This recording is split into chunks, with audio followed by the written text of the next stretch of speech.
He said he's going to come up, but it's transplants are tough. Yes, welcome back.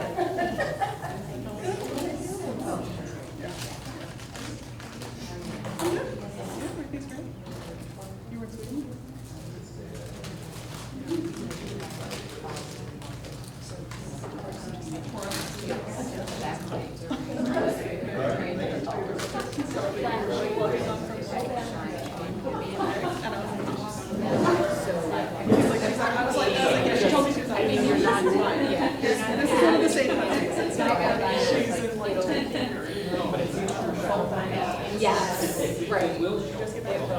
That's the first thing he had said to me in my first meeting. He came over and was like, listen here, I just want to tell you. If you're on this side, back over here.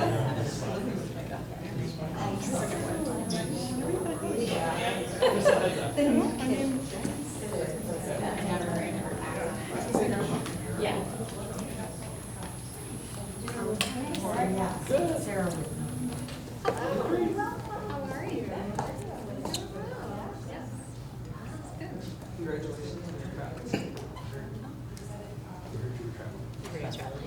Yeah, they were good. They were worried about whether or not you were going to make it. Sarah was in a little bit of a panic earlier. Check her lunch. I do. They're true. I thought you were thinking of that. Like that, right? Oh, what? I was like, just my camera, right? Oh, right. I was. Where did you fly it? Syracuse. Oh, no. Oh, I thought you meant like literally.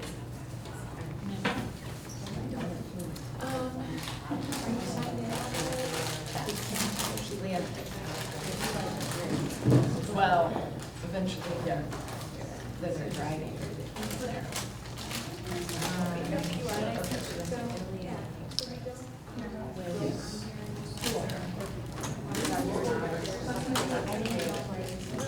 Class of 95. Took me a second, that's probably my age. Wait, what's your name? Yes, we did. Yeah, well, I was just saying, my God. Well, I think that's such the common story. That you go out, you explore the world, and you're, well, you go to school, and you graduate, and I'll never live here again. Get me out here, and then you go around, and you're like, I don't know, it's kind of nice. Nice to have a yard, a safe place to walk, and all these things, and then you come back, and you're like, a great place to raise kids. Exactly. Good evening. I call the meeting to order. Please rise for the Pledge of Allegiance. I pledge allegiance to the flag of the United States of America and to the republic for which it stands, one nation, under God, indivisible, with liberty and justice for all.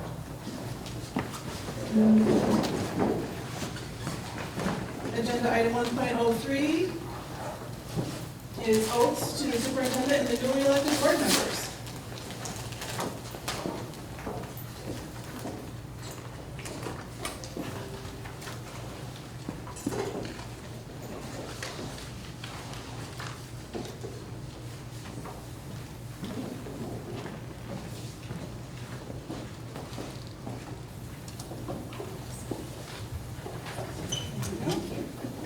Sarah Fitzgerald, please rise and repeat after me. I do solemnly swear I do solemnly swear that I will support the Constitution of the United States of America that I will support the Constitution of the United States of America and the Constitution of the State of New York, and the Constitution of the State of New York, and that I will faithfully discharge, and that I will faithfully discharge, according to the best of my ability, according to the best of my ability, the duties of Office of Board of Education Member the duties of Office of Board of Education for the Member, Fayetteville-Manlius Central School District. Fayetteville-Manlius Central School District. Congratulations.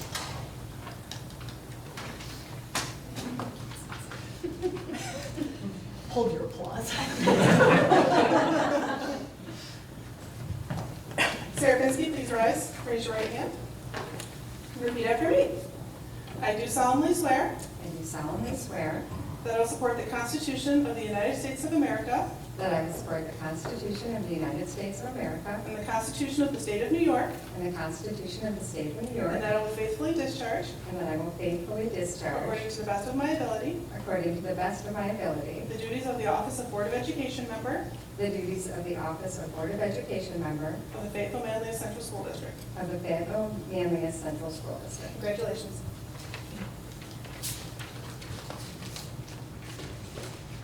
I mean, I didn't say hold your applause.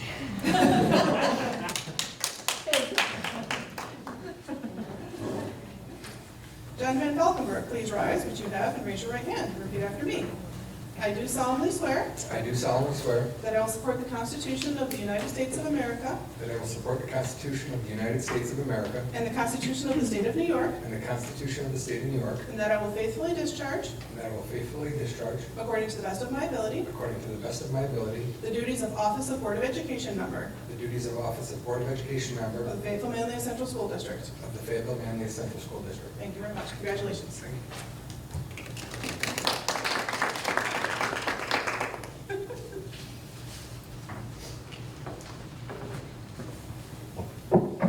It's like we reversed it.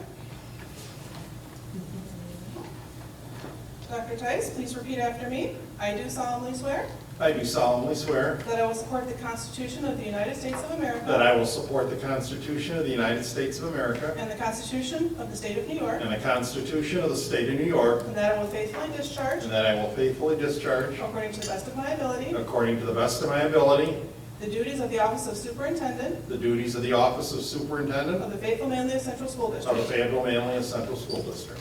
Thank you very much.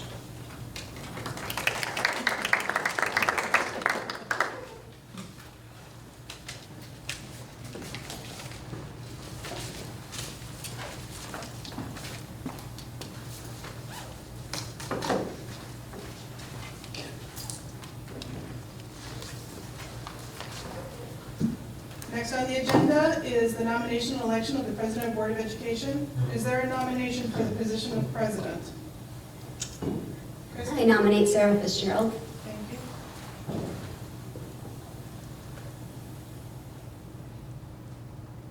Are there any other nominations?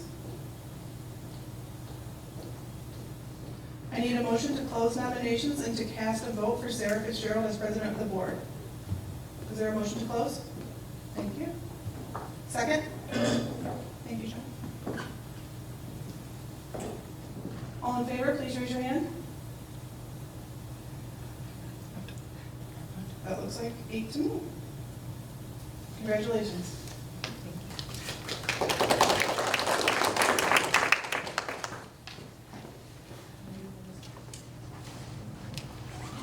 I thought it was 9. Did you raise your hand? Yeah. Oh, I'm sorry. I will correct that right now. Thank you very much. I thought I was.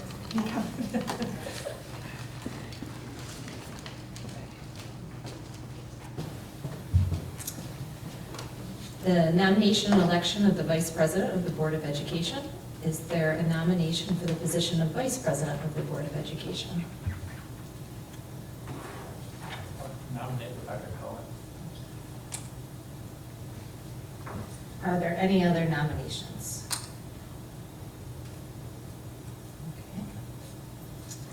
Okay. And I need a motion to close nominations and to cast a vote for Rebecca Cohen as Vice President. Thank you, Chrissy. Second. Thank you, Sarah. All in favor? Okay, great. That's 9. I keep all these notes.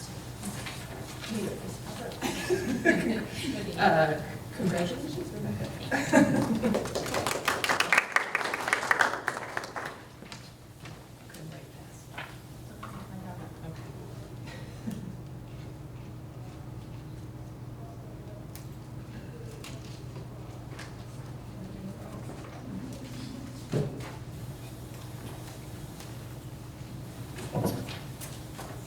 Please raise your right hand and repeat after me.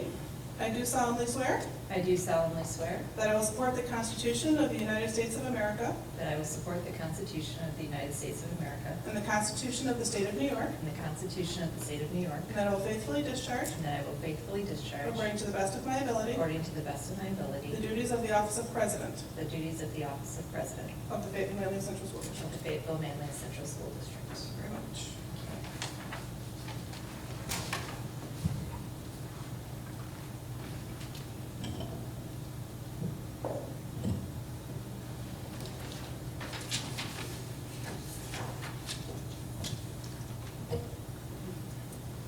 Please raise your right hand and repeat after me. I do solemnly swear I do solemnly swear that I will support the Constitution of the United States of America that I will support the Constitution of the United States of America and the Constitution of the State of New York, and the Constitution of the State of New York, and that I will faithfully discharge, and that I will faithfully discharge, according to the best of my ability, according to the best of my the ability, duties of the office of Vice President the duties of the office of Vice President of the Fayetteville-Manlius Central School District. of the Fayetteville-Manlius Central School District. Thank you. Congratulations.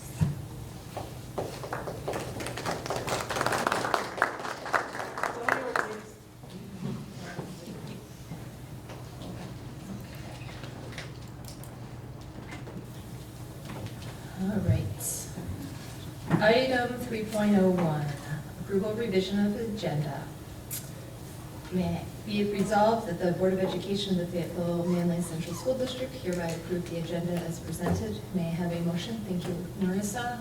And a second? Thanks, Ian. All in favor? Anybody opposed or abstaining? Thank you. Item 3.02, the 2025-26 District Safety Plan is available for review, and the public hearing and adoption of the safety plan will occur at the next regular board meeting. So, FYI. Sarah, can I just, there's a blank in there that where some changes were started and left blank on school temperature. I think it was page, find it here quickly, 61. What was left as a placeholder. I don't know. Oh, It would look like yes. this question, so that's just going to need to get cleaned up. Yep, thank you. Note that. Okay. And item 3.03, the 2025-26 Code of Conduct is also available for review, and the public hearing and adoption of the Code of Conduct will occur at our next regular board meeting as well. Any questions or comments on that? Okay. Item 4.01, be it resolved that the Board of Education of the Fayetteville-Manlius School District make the following appointments as presented. May I have a motion, please? Thanks, John. And a second. Dan? Any discussion? Okay. All in favor? Anybody opposed or abstaining? Okay, thank you. 4.02, be it resolved that the Board of Education of the Fayetteville-Manlius School District make the following designations as presented. May I have a motion? Thanks, Jason. And Marissa, thank you. Any discussion? All in favor? Anybody opposed or abstaining? Okay, thanks. Item 4.03, be it resolved that the Board of Education of the Fayetteville-Manlius School District make the following authorizations as presented. May I have a motion, please? Thank you, Ann and Rebecca. Any discussion? It was just that one, I emailed you all earlier, number 10. And that was appointing the acting principal in the event of a temporary absence of the elementary principal should be replaced with the assistant principal designation. For the appropriate bill. For the appropriate bill. You read the, okay, good. Yeah. Okay. Great. All in favor? Anybody opposed or abstaining? Come on. All right, item 5.01, reports. So we have a presentation with Assistant Superintendent Doughton and Dr. Meredith Madden will present information on the work with the district during the 2024-25 school year and next steps. Partnering for Progress, Advancing Equity and Excellence at FM. Thank you for coming.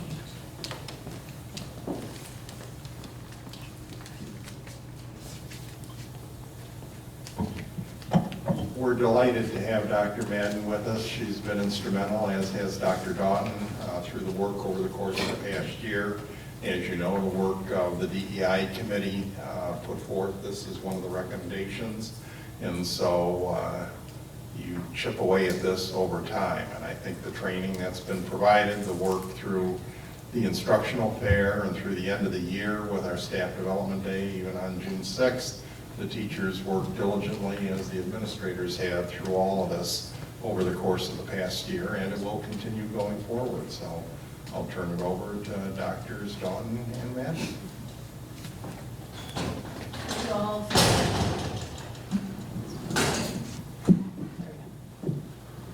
Thanks so much for having us. I'm just here to introduce Dr. Madden. So when I first started in my position here, one of the first pieces of feedback that I asked teachers was, what is some of the best professional learning that you've had over your time here at FM? Overwhelmingly, the name that came up most often was Meredith Madden.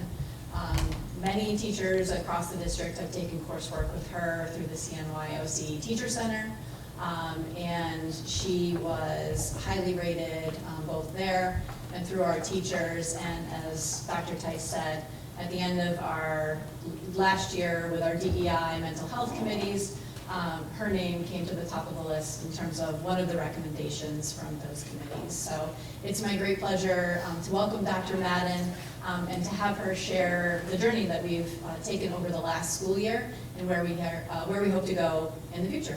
Thank you.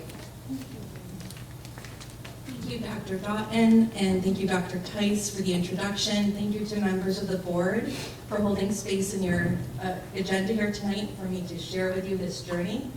I have a family member who was a board president for many, many years in Hartford Central School District, and a dear friend who has spent about 16 years on the board in the town where I live, and I'm raising my son, Clinton Central School District. I know the sacrifices that you make and the commitments that you hold for public schools and students and communities, so I lead with gratitude. This is work of doors opening for people to walk through and multiple journeys. The door for me to open for professional learning, to provide professional learning in this area specifically, is through the CNY Oswego Teacher Center. So I just want to honor that legacy of my work is a result of the partnership with CNY Oswego Teacher Center and Director Christy Purcell. I'm excited to share with you about the progress that happened over the year. I have about 15 minutes to share. And so my purpose here is to create a narrative for you that's anchored in key moments, in evidence, and also in vision for possibilities going forward with respect to sustaining the work of equity and excellence in education. And looking at my year working with the Fayetteville-Manlius Central School District, these are the key things that I have partnered with the district on. The first, and I'll just read this list and then I'm going to go into in depth in a moment. The first was the opening day keynote.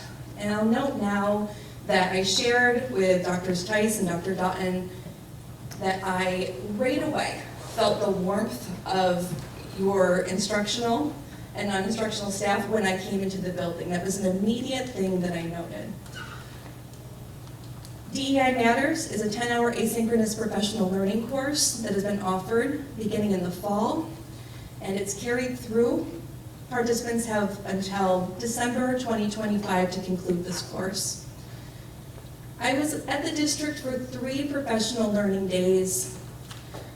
I led a CRSE curriculum and instruction review, and I've worked with the district curriculum committee. So let's take a deeper dive. The opening day keynote was looking at K-12 schools and particularly situating staff within the framework of educational equity and excellence. And folks who were in attendance that day, the whole staff were there, and it was approximately an hour keynote, where again, my job, my purpose was to give that educational and equity and excellence framework and make sure that everyone had the thing that most people say is a barrier to them participating in this work, which is the language, the literacy.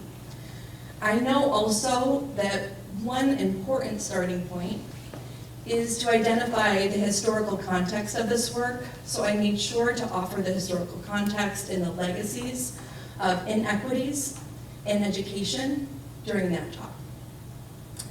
This talk also was an opportunity for me to share how the work that I would be doing with folks in the district across the year was aligned with district commitments and district goals. For instance, this work is anchored in things like personalized learning, New York State Education's culturally responsive sustaining education framework, and recently aligned with New York Inspires. With that framework, any person from the district working with me was foundationally prepared. I should say that, as Dr. Doughton noted, many folks who were at that opening day also worked with me through the Teacher Center, so there was excitement there and lots of engagement. One of the things I introduced in that talk was the Asynchronous Learning DEI Matters course. And so I just want to share with you that this is a 10-hour professional learning course with 10 modules. That this is an example of one of the strongest outcomes of a district that I've engaged with because of the district-wide capacity that has been built with this offering to all staff. I really need to pause and say that is a momentous thing. That these courses may often be offered in a smaller capacity for many different reasons, but when it comes to districts, while a course like this might be offered each year to a small cohort, the fact that Fayetteville-Manlius offered this to the entire district and made it a district commitment, that rising tide lifts all boats mantra is just something I just want to pause and say, it's unique. It reflects your commitments. It reflects where you are at with this work, which is ahead. And while this isn't competition with other districts, it's just an important thing to note, right? So I want to share with you the enrollment data. There are approximately 456 people who work in the district who are currently enrolled in that course. There were some folks who completed that course, a number of folks through the Teacher Center, so that number of completion for your whole district is going to actually be higher. This includes around 356 instructional staff, 16 members of your administration, 101 TAs. And this is a point I need to pause again and just illuminate. The numbers speak volumes, and they speak about the commitments that the district holds and the people working within the district hold. I have to note that it is another unique feature that the district, under the leadership of Dr. Doughton and Dr. Tice, centered the learning of TAs with respect to this asynchronous learning course. There are built-in hierarchies in any institution, including education and schools. The more people are empowered across any space that they're working in the district, the better for them, for classrooms, for students, for communities. And so we are at a 101 participant completion rate for TAs that was built into a professional development day, so every TA has completed the course. I should pause to say it was a condensed version it was a 4-hour, a 4-module DEI Matters for TAs, just taking out some of the instructional pieces that were more aligned with your instructional staff. And approximately 55% of completers across your instructional staff and your administration. And again, folks will have the summer and the fall to complete this.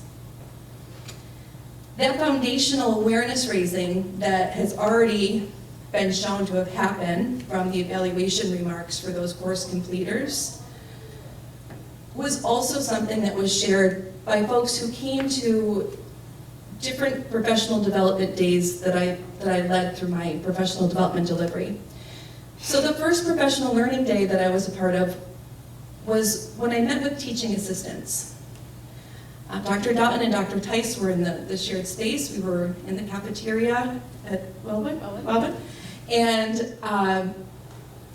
all the TAs were sitting in there, learning about the CRSC framework, because this is a framework that, yes, instructional staff are using. This is a framework that students are learning through, but it's so important to include everyone in the room, including TAs. So I shared about the CRSC framework, and then I focused on one particular piece of the framework, which is the discussion of power and privilege, and specifically microaggressions. And for folks here who these topics might even be new for, I just want to share that in culturally responsive sustaining education, which was introduced in 2016 by NYSED, which has been a call to action for every teacher in every district to have their instruction anchored to CRSC, which is now within the New York Inspires plan. The key thing that makes it different from culturally responsive and culturally relevant teaching is that it says center things like bias. Talk about these things, right? And those things show up in what we teach, and they also show up in the spaces that we're in. And so TAs went through a training on microaggressions and bias. There were important highlights that I just want to share briefly. This was in the after, right? There was lots of engagement across our 3 hours together. There were teachers who came up to me during and after who just said how important it was for them to have this information. TAs, I should say. There were TAs that came up and said they were so interested in this, they wanted to learn about this, they felt better prepared now, and knowing that the instructional staff were having this training, now there was some continuity. But there were also folks who this was challenging for. And so it's important to note that this work is never easy. It's process work, but it's about how you create this space to invite people in, and not call people out, but invite people in, and hold people in moments that might feel uncomfortable, but are unsafe, and to keep moving people through that door, right? And through that door is the vision in front of us of educational equity and excellence. The next professional learning day that I want to share with you is one which was part of the instructional fair day, which I left the instructional fair, I shared this with Dr. Dotton, and immediately called a friend of mine and said, I just witnessed one of the most amazing things ever. I'm a former middle school special education teacher. I've been taught in the Bronx, New York, Finger Lakes, New York. I'm a college educator, and what I saw was phenomenal.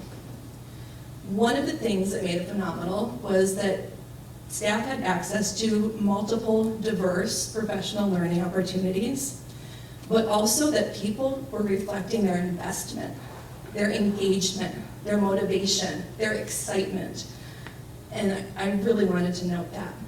So on that day, I led 2 professional learning sessions. One was on difficult language in ELA and social studies text, and how to navigate when teaching difficult language that show up in ELA and social studies text. So everything from thinking about dialogic instructional methods, to how to contextualize the words that are on the text that students are learning, to practicing scenarios. And then another hallmark, when a group of your high school social studies teachers said, we've been thinking about this, we've been working on a document, and there was collaboration, right? There was a break, they went and got their document, there was lots of collaboration, and that's the spirit of equity and excellence work, and that's how it's sustained. The next PD I did on that day was on microaggressions and bias, making sure that instructional staff had the opportunity to also attend that training.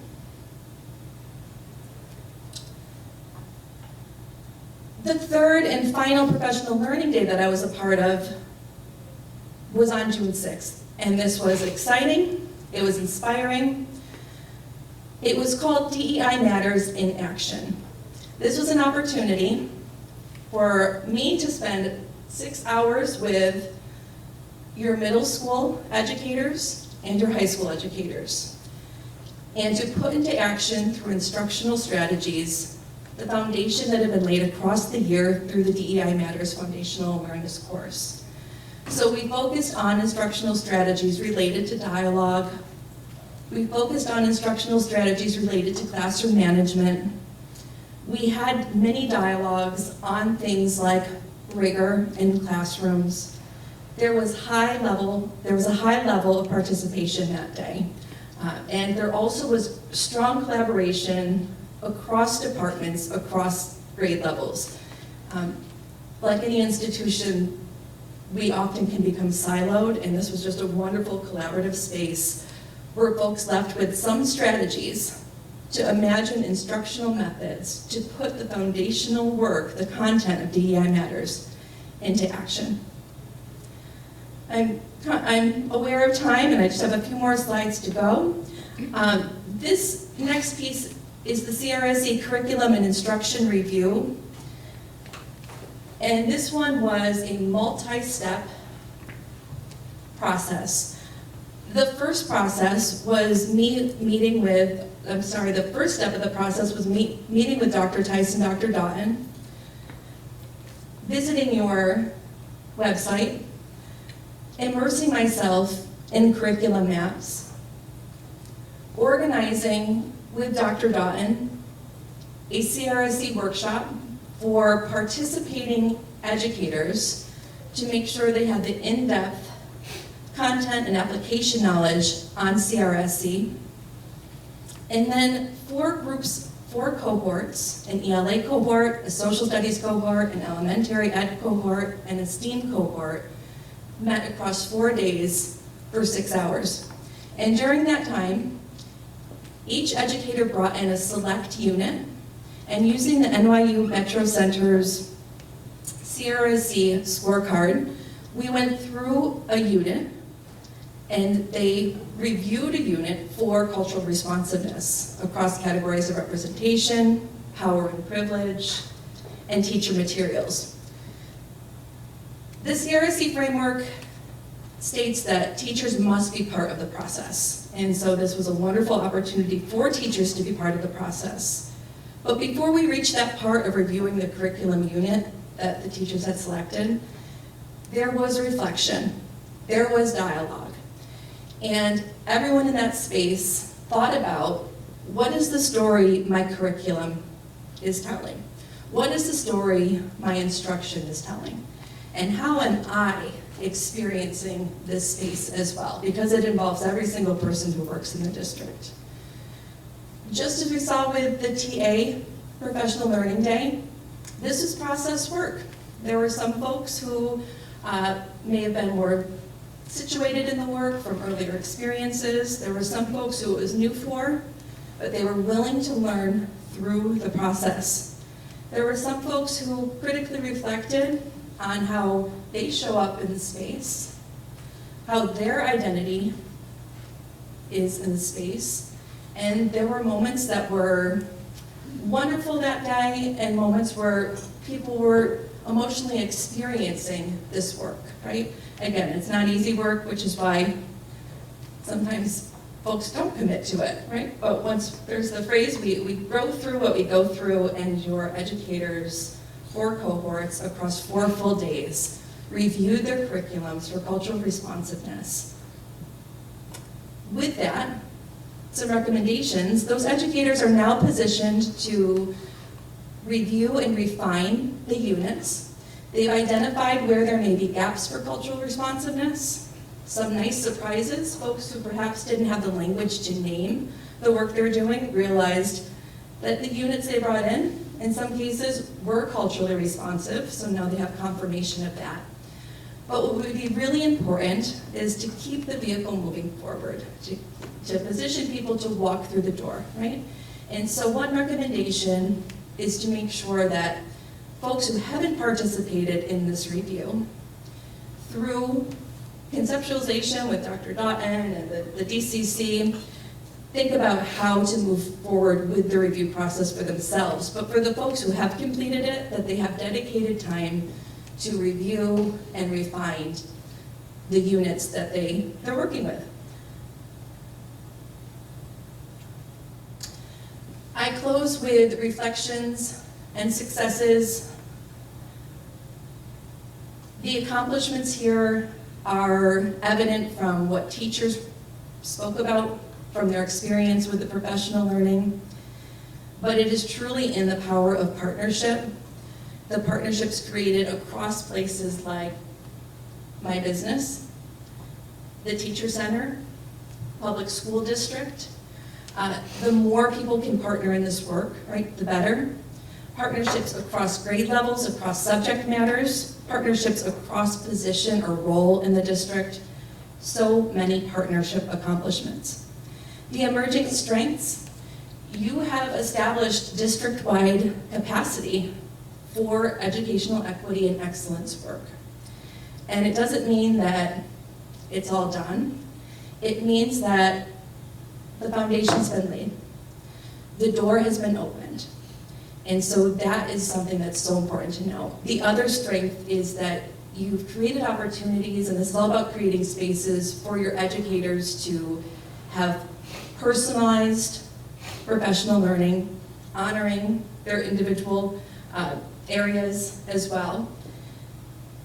And you've been open to not just the idea, but the reality that this work needs to be sustained, right? The culturally responsive sustaining framework is sustaining because it's really about making sure that things are there to stay, right? And so your district is leading the way.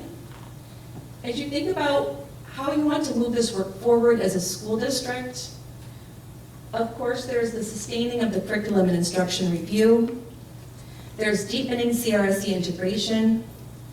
There's bringing students into this, centering student voice and belonging, which I know the district already does, and is thinking about how to expand upon that through the framework. It's sustaining equity-focused professional learning. It's the potential of future partnership opportunities. Dialogue is one of the most important instructional methods for supporting a CRSE classroom. So perhaps a PD on dialogue, dialogic pedagogy. It's also thinking about future opportunities where educators who now have that door open with respect to culturally responsive sustaining education content can walk through instructional programs that provide them with lots of ways to put this work into practice, because the state is asking for that, students are asking for that, and teachers are also asking for that. I know I'm at time, and in fact I'm on a few minutes over. I apologize, and I thank you so much for sharing the space with me. If there's time for questions, I'll take them, but if we're moving on through the agenda, I completely understand that as well. But thank you. Thank you. Does anybody have any questions for Dr. Madden? I did have a question. I'm glad to see that the teaching assistants are receiving the training, but are other support staff going to have the same opportunity as well? Yeah, so we started with our last staff development day. We also had office aides, bus aides, and other support staff who were all a part of that last day's work. Great, thank you. And you mentioned students becoming involved. Do we have any idea what that might look like? Yeah, so certainly, I'm glad I didn't wear my heels because I'm too tall for this. Certainly a big part of where we're going with the foundation that Dr. Madden has helped us set is to move towards our work in personalized learning, as well as the New York Inspires plan. The big piece of the New York Inspires plan that has been first is the portrait of a graduate. So our district curriculum council this year has developed a prototype of a portrait of a learner, which is a real K-12 look. We started in June by presenting this to our student council for their feedback, and we're going to be expanding some of that work in the fall in terms of how do we create spaces where students can help shape what that New York Inspires plan looks like, what alternate assessments look like, what the pathway can look like if it isn't Regents exams. So I think that student voice is one of the biggest pieces that came out of some of the RMS surveys. We need to do a better job of making sure that students are a part of those conversations. Thank you. Thank you for that presentation. It's been really, really helpful to hear all the amazing work that's been done, and hopefully for the community to hear it as well. I was interested just the next steps in terms of the audit piece, like what work is left to do, where do we go from here? I want all the information. So what we've said from the beginning, from I think the opening keynote to all the work since, is that the work it never ends, right? This is the work of education.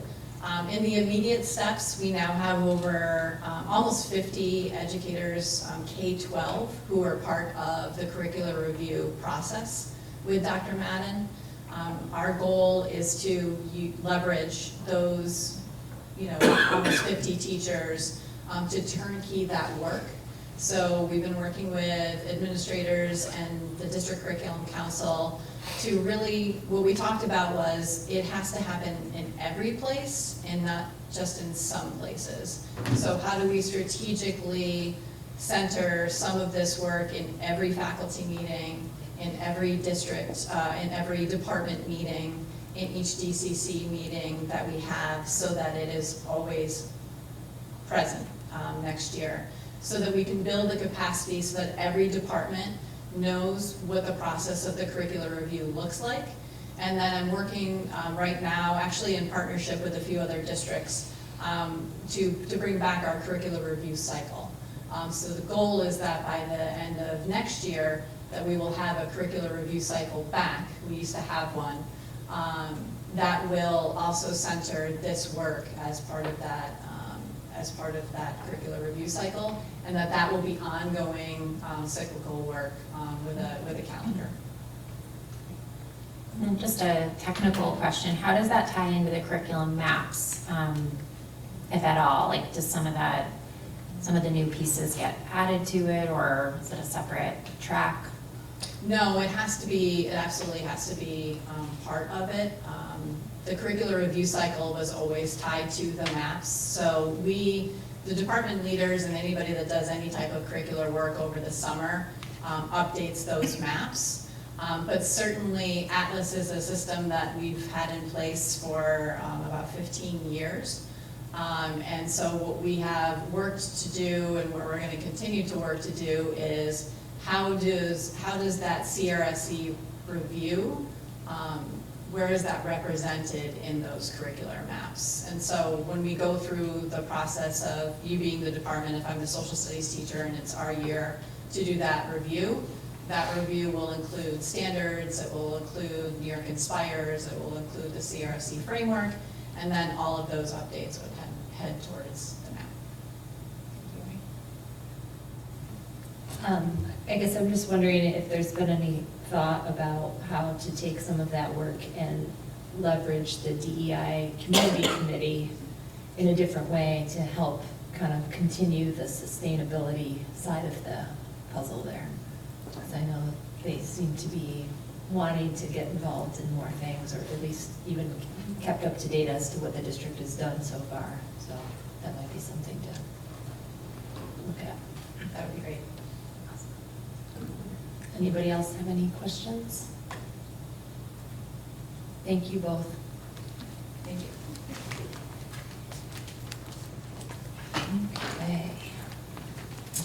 Item 5.02, Courtney is going to present the new district website that is scheduled to launch later this month.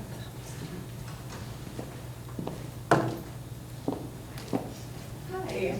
So for those of you that don't know, my name is Courtney Stagnetti. I am a public information specialist with Capital Region BOCES. I'm contracted out by the district to cover communications for the district. We've been working since last year to develop a new website for the district and give it a refresh. So the current website as it stands is 7 years old. It was launched in June of 2018, and while I was not here at the time, and maybe Dr. Tice, you can fill in some of those holes for me, but it was developed out of a need to meet federal accessibility guidelines. I think there was an OCR complaint. So when we talk about accessibility, with regard to the website, what we're talking about is ADA compliance for people that are visually impaired and use screen readers to navigate a website, or for people who use translation services, making sure that they have accessibility to the content on your website. So the website prior to the current website wasn't meeting those standards, so that's when the current website was developed and launched. Again, the main focus at that time was meeting ADA compliance. There was less of a focus on aesthetics or mobile responsiveness. And a lot has changed with technology in the last 7 years. We know now that today more than half of the people who visit the FM website are doing so on their mobile devices, not on a desktop. So we want to make sure that when people are coming to the website, they're able to view and see the content in a way that makes sense for the device that they're using. So we began the website planning process in the winter of 2024. That is, while I helped assist and mediate the process, I am no way qualified to develop a website or create a website. So we have a team of website developers back at Capital Region BOCES, and they took the charge on this. When it comes to website planning, they did a comprehensive review of the current website, looking at analytics, looking at what pages are the most popular, what's getting the most views, what are people when they go into the website and go into the search bar, what are they looking for, what are people coming to the website to find, and to sort of add to that research. We also launched a survey that was open to FM staff, parents, students, and community members that was shared on social media. I believe it was pushed out on Parent Square, Sarah. It was also shared on the website to gather as much feedback as we could. And based on the feedback that we got from the website development team at Cap Region BOCES, they were very impressed with the response feedback and the number of responses that we got. Survey findings. So respondents indicated that their most preferred way to get information about the district website or about the district is through the website. However, 45% of respondents, so less than half of people, indicated that they can find what they're looking for when they come to the website. So there's a disconnect there. We want to make that experience for people coming to the website better for them. When asked what their top reasons were for visiting the website, top answers were calendar, event information, to access another site such as Parent Square, School Tools, Schoology, meal menus, breakfast, lunch, those are popular, and also athletic event information and schedules. Respondents in the surveys were also asked, what would you like to see improved on a new website? That included the calendar experience, and we'll get to what the new website features now, but I think you're really gonna like what the new calendar on the website looks like. People were unhappy with the athletics page, specifically being able to just find schedules and find the information that they were looking for. Navigation, people wanted to get to what they were trying to find with fewer clicks, and also have that better mobile experience that we talked about. Contact information, staff directory information. I can tell you firsthand that at the bottom of the website is the communications email, and I can't tell you the number of times during the school year we got an email saying, Susie won't be at school today because she has a fever. That's not me. So we realized that there was something missing from the website. People weren't able to find, if they wanted to know how to report an absence, who to contact at what building. That information wasn't being found by people visiting the website, so we needed to make that more accessible. Also, people commented the look of the current website, that it needed a refresh, it needed to be modernized, and it's also text heavy, not a lot of photos, so we wanted to incorporate that in the new website. So our web team included a professional designer, developer. They worked on creating a custom website, taking into account the district requests, feedback, district branding, talking about logos, colors. Also, again, keeping in mind the desktop and mobile compatibility, as well as meeting those ADA compliant pieces.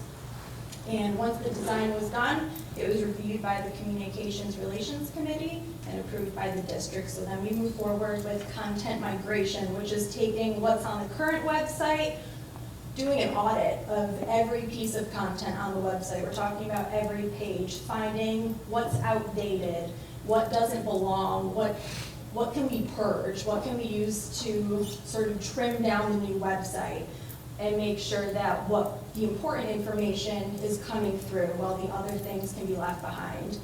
So they went through the entire website, all relevant pages, posts, media integrated into the new website. And during that process, they also conducted several quality checks. They were testing pages, any links that were on the website, making sure that those all work when you click on them.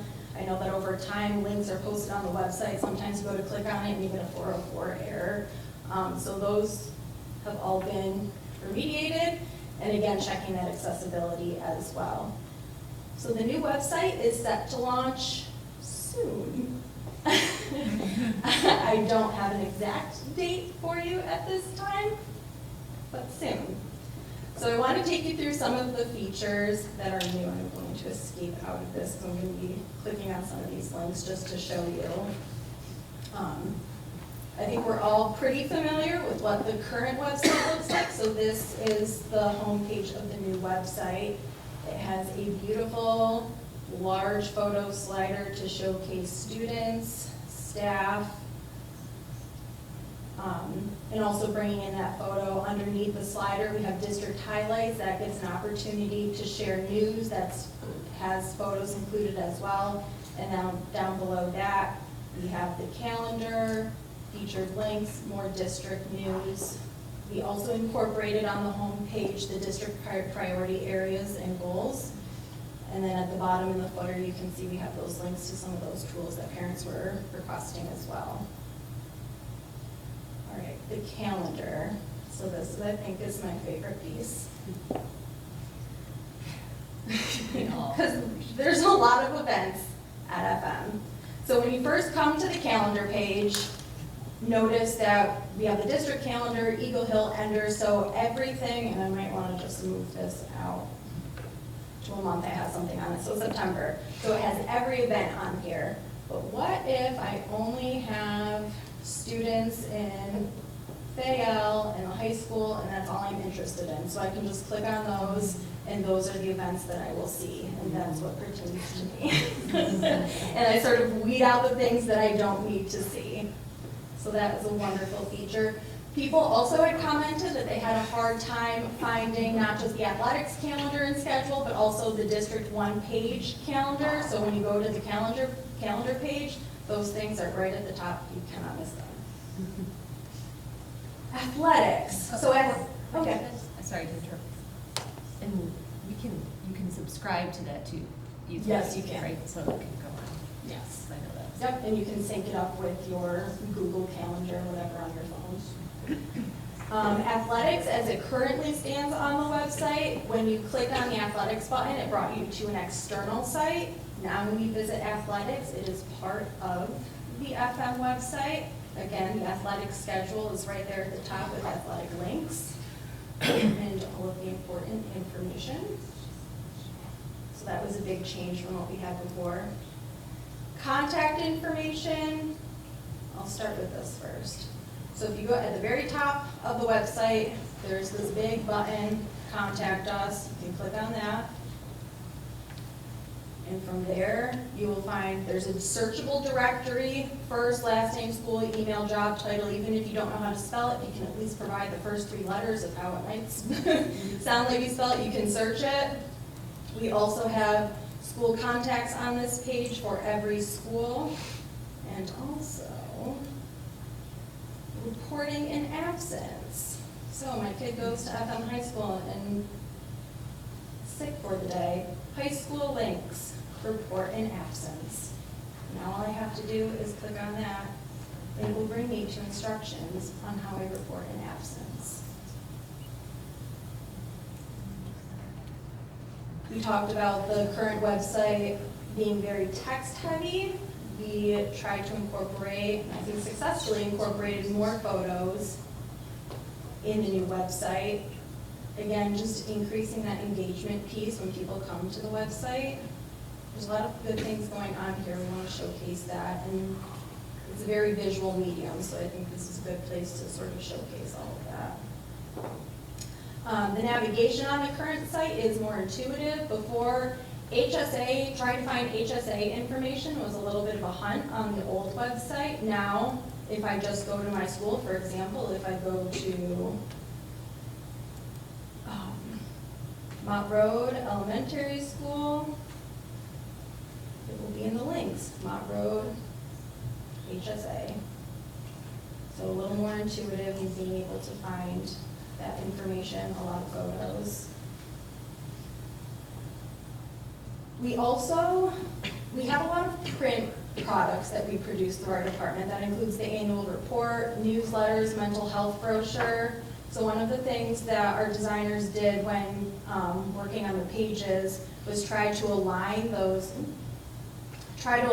print products with some of the design included on the website. So for example, this is with mental health, and this is some of the content in that mental health brochure. And if these little icons look familiar, education, connection, responsive services, it's because those pieces were pulled from the mental health brochure. So just making sure that everything aligns across everything that we're sending out and drawing those connections for people. The About Us section was revamped. We added a section for district awards and achievements, and also in our culture feature, which I thought was really nice. Let's go back to this. So our culture, really focusing on some of the priorities. If someone wants to know more about the district, we focus on personalized learning, supporting students' mental health, diversity, equity, inclusion, character education. These are things that on the old website, and I removed them in the last week or so, but on the previous website, we just had in the alert bar at the top something about mental health and something about DEI.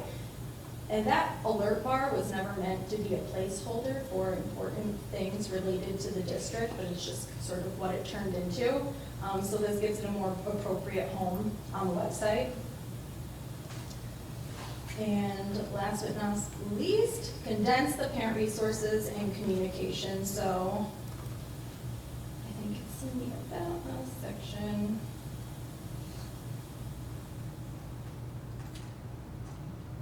Parent resources and communication. So here you can find information about HSAs, parent council, booster clubs, the apps that people are looking for.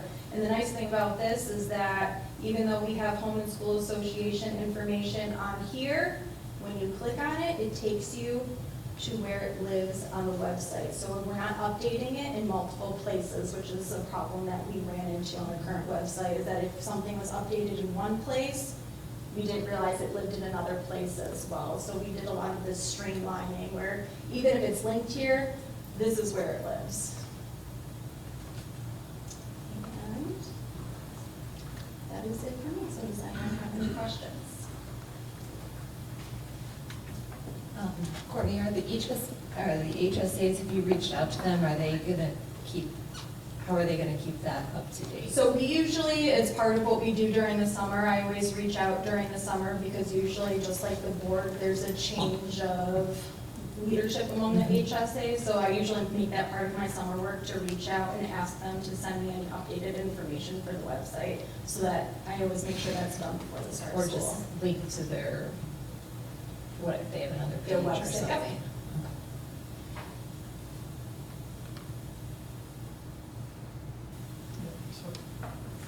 Courtney, first of all, thank you for the work. I know the magnitude of it. It just, for edification, do you know how many pages are in this?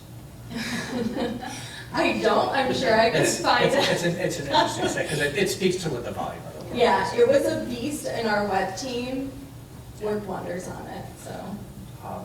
Super appreciative of it being mobile responsive now. I know that's been a major issue.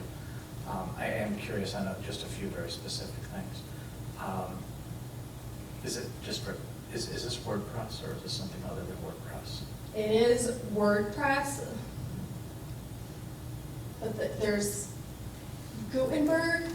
Again, this is not my lane. I know how to update the website and I know how to do all the things, but I know that when I talk to the web team, there's WordPress and Gutenberg.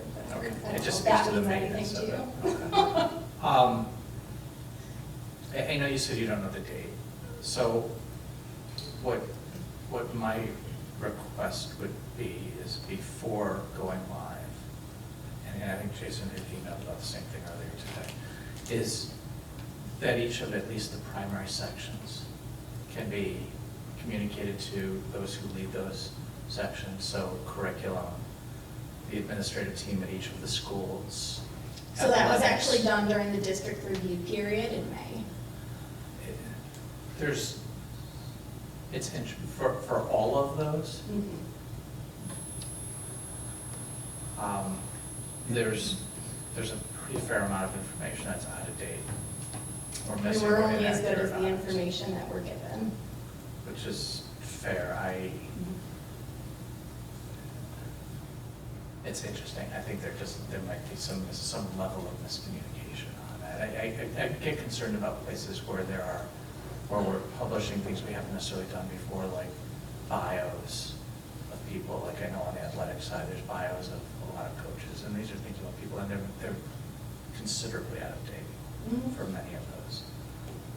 Just on the hyper-technical side, Sarah's apparently running for her second term on board. I hope you do well. I hope you do get elected, Sarah.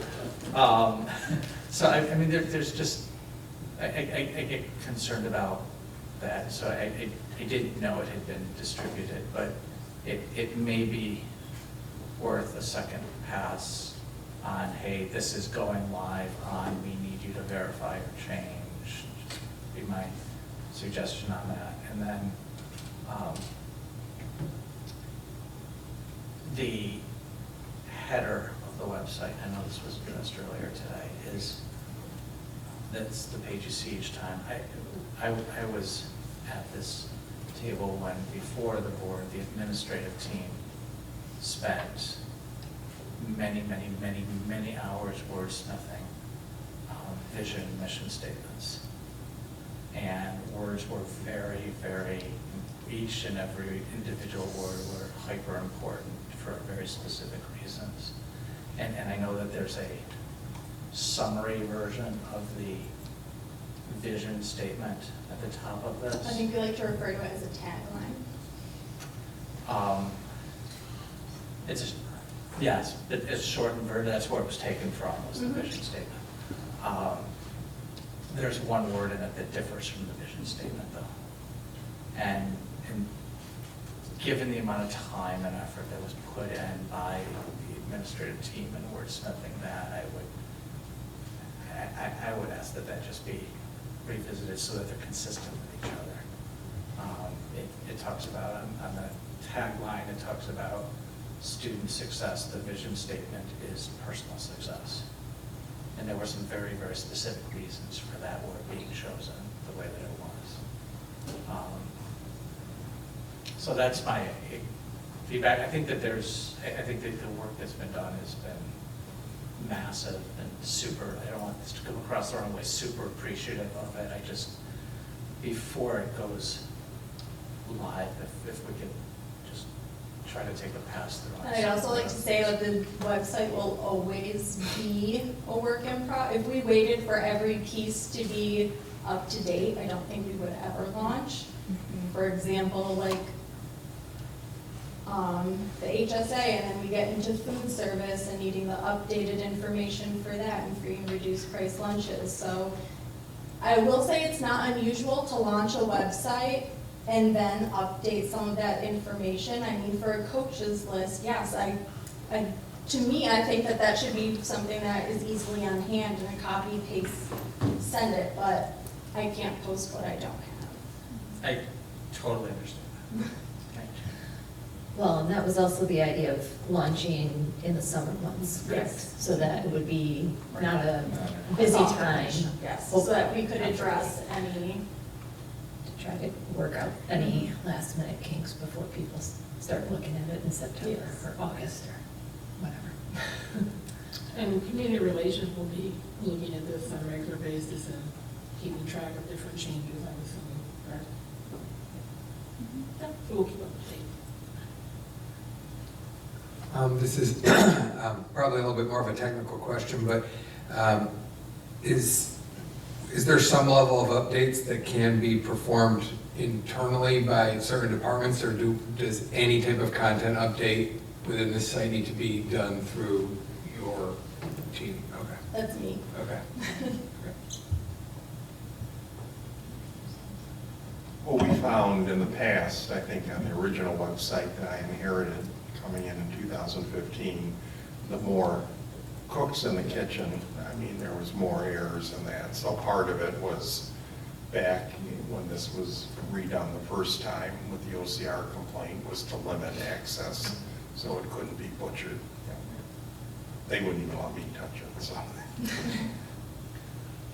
Courtney, my other just quick question, are each of the pages embedded with analytics so that you can continue to evaluate which ones Yep. are and surface those Yep.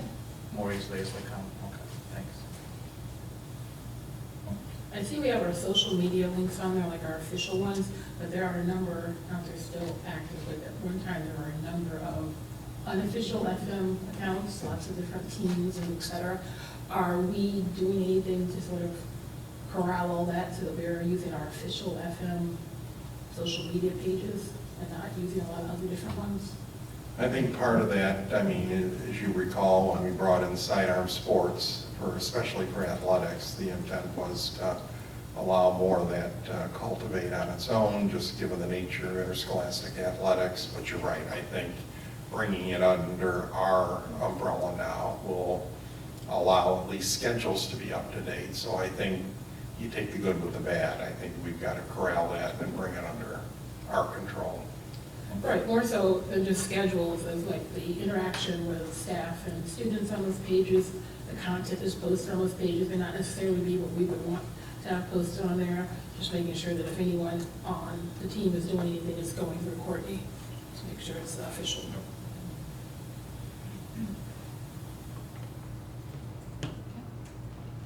Good job. Anything else? Thank you, Courtney, appreciate it.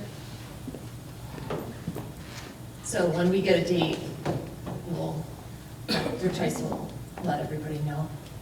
Okay. All right.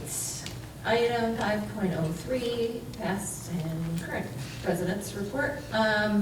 So I sent out our committee lists. I think hopefully everybody received it where we are today. Did any requested changes before we finalize that? Okay. You want? With one blank, which is legislative. Yeah. Does that mean you'd like to take on that? Not volunteer. He's the only one moving it. So, legislative liaison, you know, we certainly could reimagine what that role looks like. You know, it could be somebody who goes to different town board meetings or participates in different ways, other than just the keeping track of the resolutions process. We could think about it in a different format, but I see we have lots of volunteers for that role, but I do think keeping track, I know Sarah Gridley offered that that's possible, that we could maybe ask our district clerk to participate in some different activities on our behalf. What is everybody's thoughts about that? I do think it's important for us to kind of keep our ear to the ground in terms of what's happening legislatively, and if they have any suggestions. And one, I know most everybody at this table is fairly well tapped. Can you turn your mic on? I know that most at this table are fairly well tapped with time, right? And that becomes ultimately the issue. In my view, it doesn't have to just exclusively be from among 9 of us, though, right? We could have somebody, perhaps there's a community member who's deeply involved legislatively, who would be willing to act for and on behalf in consultation, obviously, with us, that may be more invested in that area, in that interest, and spend more time there just naturally in the course of their other jobs and activities. That might even make it more effective in the position. So I think we could look at expanding the scope of people from whom we're looking to do this. I think it's very important that we have somebody who is active in that. There's a lot happening at the state level, some of which is good, some of which is bad, all of which comes back to funding. I think you and I were on the same page with that. I was just thinking, is there a way we could even get somebody from the community? So if anybody, maybe that's something we could put out a call to action to see if anybody wants to volunteer for that, or if there are people that folks know that they would want to ask if they might be interested. That might be an opportunity too. Anybody else have any other thoughts? Question, are there, I know with some other organizations I've worked with, we've engaged in, not at a high level, but as with a consultant or a firm that this is what they specialize in following along with what's going on in the legislative environment with regard to what other topic, in this case, obviously education, and that really, as their job, has their, ear to the ground, as you say, and, does this with a whole bunch of different organizations. So it's not, I'm not talking about any level of FTE or something, but somebody that just could report back to the board with some type of frequency, and something we could subscribe to, I guess, but a little bit more professional. NISBA tries to do a pretty good job with that, trying to represent all New York State school districts and give their legislative highlights on a pretty regular basis. You'll see them in your inbox. So that's, we certainly get information in that way. What about an intern? What if it's a student who might be interested? I'm sure we have a lot of people who are pre-law-ish or interested in civic engagement in some way. Yeah. But that might be a really good opportunity for someone. Yeah. Or the policy, like the SUPA class, if there's any alignment with our That would be our curriculum. I think that would be really great. What do you think, Jacob? Do you think this is Jacob, by the way? New student. We didn't do a welcome before this. Apologies for being late. I had gone to the wrong elementary school, so yeah, I think that's a fantastic idea. I just wrote down some kind of student junior legislators, something where they can follow someone who's volunteer. Who's more experienced with the area, and kind of follow on and see what's going on the state level administration, and kind of get experience with it, like in SUPA class, people who are in SUPA classes who would be interested in participating. I think that's a great idea. I wasn't interested in being a legislative aide at all, but if we work with students, I would be interested in helping them and showing them what meetings to go, things to look for, so that I would be interested in. But not just doing it. Not just doing it. Okay. Sweet. All right. Well, maybe Jacob, if that's something, is everybody open to the idea of if there was a student who might be interested? We could explore it at least. Maybe that's something as kind of school kicks off, we could explore with student council or the administration. See? What do you think, Dr. Out of curiosity, do you think it would be, you said a student as an examiner, I was thinking would it work as a group of students, or would it be just a very select, how'd that kind of go? It'd certainly be effective as a small group of students. Yeah. Okay, so there would have to be a small select, kind of a selection process, like students who are looking to be in, going towards law or something in governing science. Or just passionate about. Or students who are interested in being teachers. Yeah, it'd be a lot of different backgrounds that would benefit from it. Policy, legislator, but it might be self-selecting. Self-selecting. Okay, President Fitzgerald, since Jacob is involved, may I give him his vote? Oh, yes. We need to go back to 1.03. We're rewinding the tape to item 1.03, the oath. For Jacob. Gotta make you official. Please rise.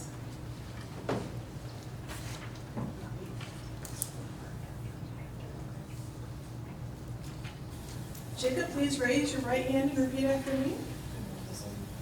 I do solemnly swear I do solemnly swear that I will support the Constitution of the United States of America that I will support the Constitution of the United States of America and the Constitution of the State of New York, and the Constitution of the State of New York, and that I will faithfully discharge, and I will faithfully discharge, according to the best of my ability, according to the best of my ability, the duties of office of, the duties of office of this is a mouthful, ex officio Board of Education member ex officio Board Education member of the Fayetteville-Manlius Central School District. of the Fayetteville-Manlius Central School District. Congratulations, it's official.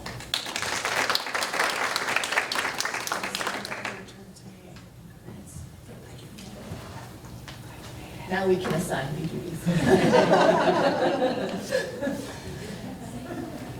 So, yeah, we can help figure out the best way to do that. And I think that would be a great idea. Thank you, Marissa, for offering to assist as well.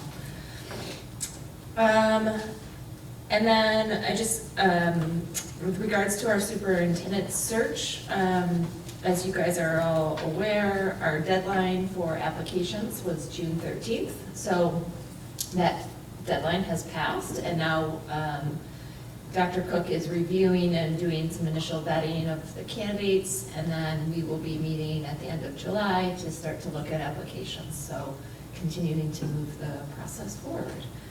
And that is all I have. Thank you.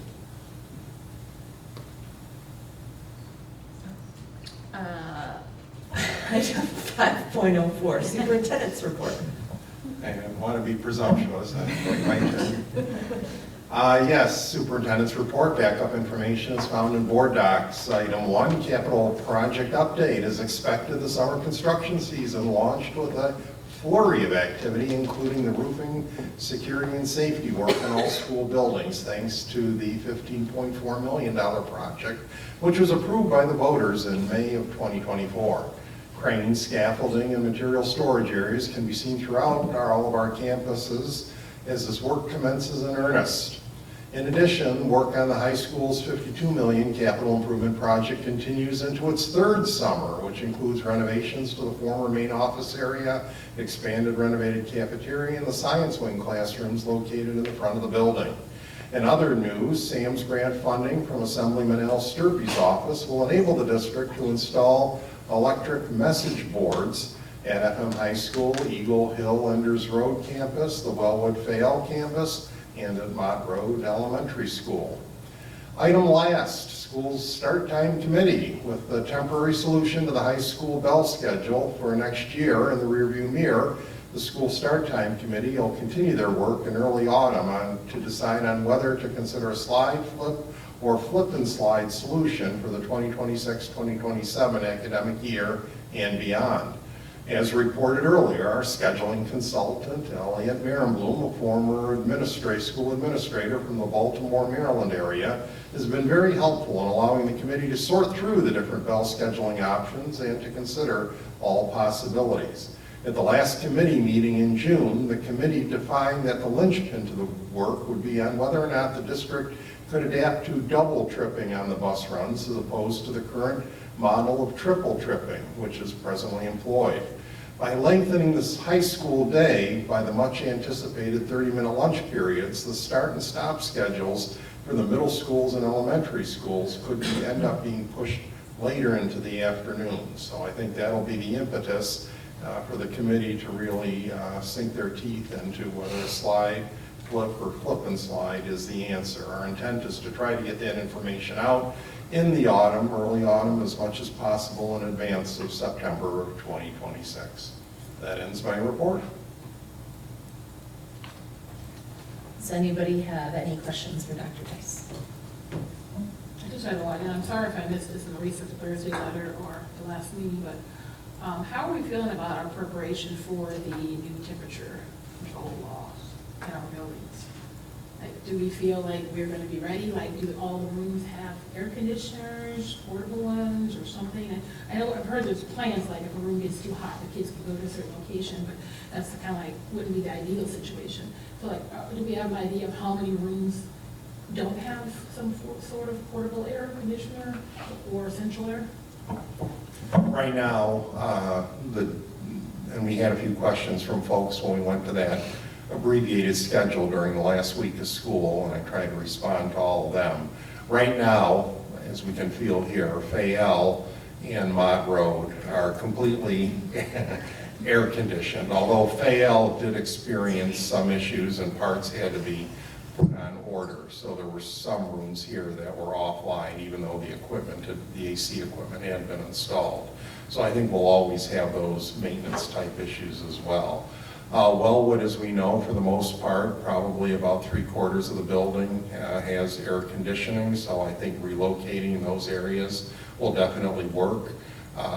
For the high school, House 1, we already have air conditioning, but it will be improved with a retrofit this summer.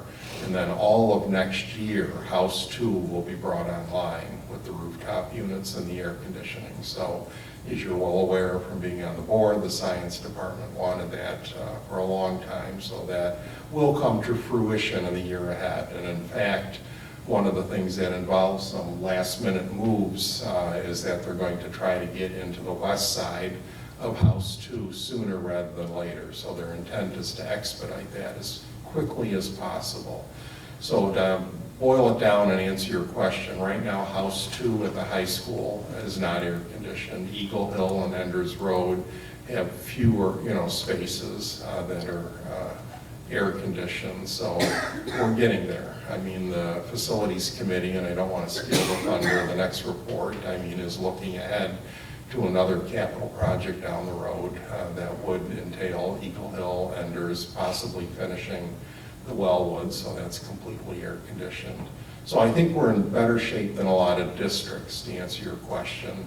I think we're going to have to be creative and moving students around. I think one of the things that crippled us for the last week of school is, for example, at Eagle Hill, as we know, the auditorium is air conditioned, but Enders Road was using it for end of the school year celebrations, so that immediately, I think, handcuffed the team at Eagle Hill in terms of having, that auditorium to be able to use to relocate students because the lofts there get warm. So I think we're in better shape than a lot of districts, number one, and number two, work is underway to try to expedite that as quickly as possible. But I think last but not least, in looking at the law,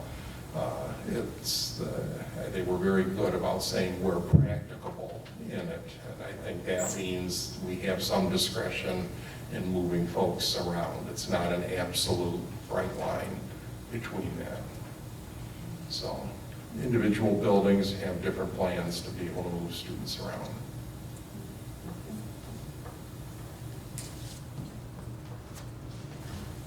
Anything else? Okay. Thank you, Dr. Tice. Item 5.05, committee and representative updates. Marissa, is there anything from OC and BOCES? We have our reorg meeting on this coming Thursday. At our last meeting, we finished up our board self-evaluation. We're having a retreat in mid-August, and we're going to talk about the strategic plan, community relations to promote OCs, perhaps doing more as a board, going out to our proponent districts and facilities. Those will be our three topics on our agenda for our retreat in the middle of August. Great, thank you. And Jacob, I know you don't have a report tonight, right? No, I had anticipated mostly observing for tonight, so I can get a gist of how the process works. Well, we're really glad you could make it. Thank you. Any committees that would like to report today? And we just took about half of the facilities when we actually had a very long conversation about the heat issue at our last facilities meeting. If you struggle with another question, I think everybody in here is looking cold to a degree. and that's a lot better than most districts are, and it's not just this building. And we have work left to be done, but we've come a very long way, and it's really, to me, a very two-pronged issue. One is compliance with the new laws on classroom temperatures, but those temps are, those two thresholds are 84 and 88 degrees. Both of those are, neither of those are consistent with an ideal learning environment or teaching environment. During the heat wave, we did not anywhere in the district exceed those temperatures, even in the non-AC classrooms. They measured them as they're supposed to be measured the way the law is written, and we remained compliant with those. That's not to say it didn't get hot. It got warm. But there's work that's being done, you know, there are a number of portables that can be moved around as more classrooms come online under AC. That frees up more fans, and we can circulate more air through that. So there are mitigation protocols that the facilities team has been working on and has in place as we work through this. We know how hot certain areas get, the loft at Eagle Hill, the 5th grade wing at Wellwood, certainly the high school, in particular the areas that are being addressed this summer. The high school was the biggest focus of our last meeting. Everybody who's touched facilities knows that we have, you know, like an 8-week schedule in which to do like 40 weeks worth of work. And the summertime is the most important time. And the schedule for this summer is really tight. It's going to put a lot of pressure on our internal team as we get toward the end of summer of turning over spaces around as scheduled August 29th. For our internal team to then prep and get the spaces ready for school to start in September. Think of them as we reach the end of the summer, because they're going to be working hard and they do a great job, but they always get it done, and they will get it done, and they'll get it done in a great way. But the pressure is on the construction team to perform this summer. They've got a short window of time to get a considerable amount of work done in these buildings, which is why the buildings are primarily closed for the summer. I know that's inconvenient for some community activities that have traditionally taken place in the buildings, but the return on that is that this is the only time of year that we can actually work at the speed, pace, and volume that the work is being done on. As Dr. Tice mentioned, the high school project and the current roofing project are not the only things left in this district. It does not bring us to the end of the facilities needs list. The community was told, and will continue to reinforce for them, that there's going to continue to be a series of ongoing projects. The next high priority is Eagle Hill and Enders, and coming back and finishing Wellwood. So there's also still work that will be left to be done at the high school, House 1 in particular. So we will be coming back, and we're starting the early stages of that process for the Eagle Hill Enders project now, looking first and foremost at the maximum cost allowance for Eagle Hill. It's out of balance for where it should be, but that guides what's able to be covered in terms of what we can get state support on. So we're starting at that point, and then we'll be starting the whole deep needs evaluation of how and what that building really needs, what the teachers need for the students in that building to really work the best way that they can, and also to bring a little bit more equity between the two sides of the district, between what's in that building and what's in Wellwood. We'd like everybody to be on some level of parity as much as we can be. So there's a lot of work still to be had, but really super, super busy summer schedule, things that had to wait because there's steel being put up for roofing work that's being done. I think most of this board knows that. Can't really do that with students and faculty in the buildings. I think the last thing I'll say is just kudos and thank you to the staff, especially in the high school, who is, you know, it's a lot of work that they have to do with a lot of classroom packing and boxing and moving things out, and then they're going to have to do the reverse when the school year starts to move things back in that don't traditionally get packed up in a year. And just a lot of non-traditional work being done to allow this work to go forward to improve those spaces. So huge kudos to all of them for the work and effort that they continue to put in to allow that to go forward. That's that. Thank you, Dan. Any other committees want to give an update? Oh, hello, Hannah. We're going to move on to policy a little bit later in the agenda, but there is a significant number of policies that are in first reading. So I imagine that we'll get there, but the 5,000 series is complete, and that is fantastic. We have the 9,000 series to go, and then we'll be all the way through this round. No cheers at that. Surprising, surprising. Chrissy, I think we kind of covered it from community relations on the website. Covered it well. But if there's anything else you want to add? All right. I just wanted to ask a kind of a process question as some of these things that pop up with the board notices. Craig, what is the best way for us to get that information to you, to Courtney directly, to kind of how would you like that going forward, just so it's consistent? You can send it directly to me. Communications or C-stick. Communications is probably easiest for anyone to remember. Just communications@fmschools.org. You're talking about the website? Yes. Yeah, just if we see pieces, instead of sending it to you to send on, and then do we want, do we want to CC the board just so everybody knows what changes are being noticed, so we're not redundant? Okay, so that's a plan. Okay. Anything else committee-wise? Going once. All right. Item 6.01, public comment. My understanding is we do not have anyone for public comment. Looks quiet out there. All right. Item 7.01, proposed executive session. Be it resolved that the Board of Education of the Fayetteville-Manlius School District enter into executive session to discuss the superintendent's evaluation, collective bargaining, pending litigation, the student discipline matter, and matters related to the employment history of particular persons. May I have a motion? Thank you, Jason. And a second. Thanks, Dan. All in favor? Anybody opposed or abstain? May I just ask, are we still having the second executive session? We are not planning to, okay, unless something comes up. Yeah. Thank you. We'll return as soon as possible. Could we add anything? Okay.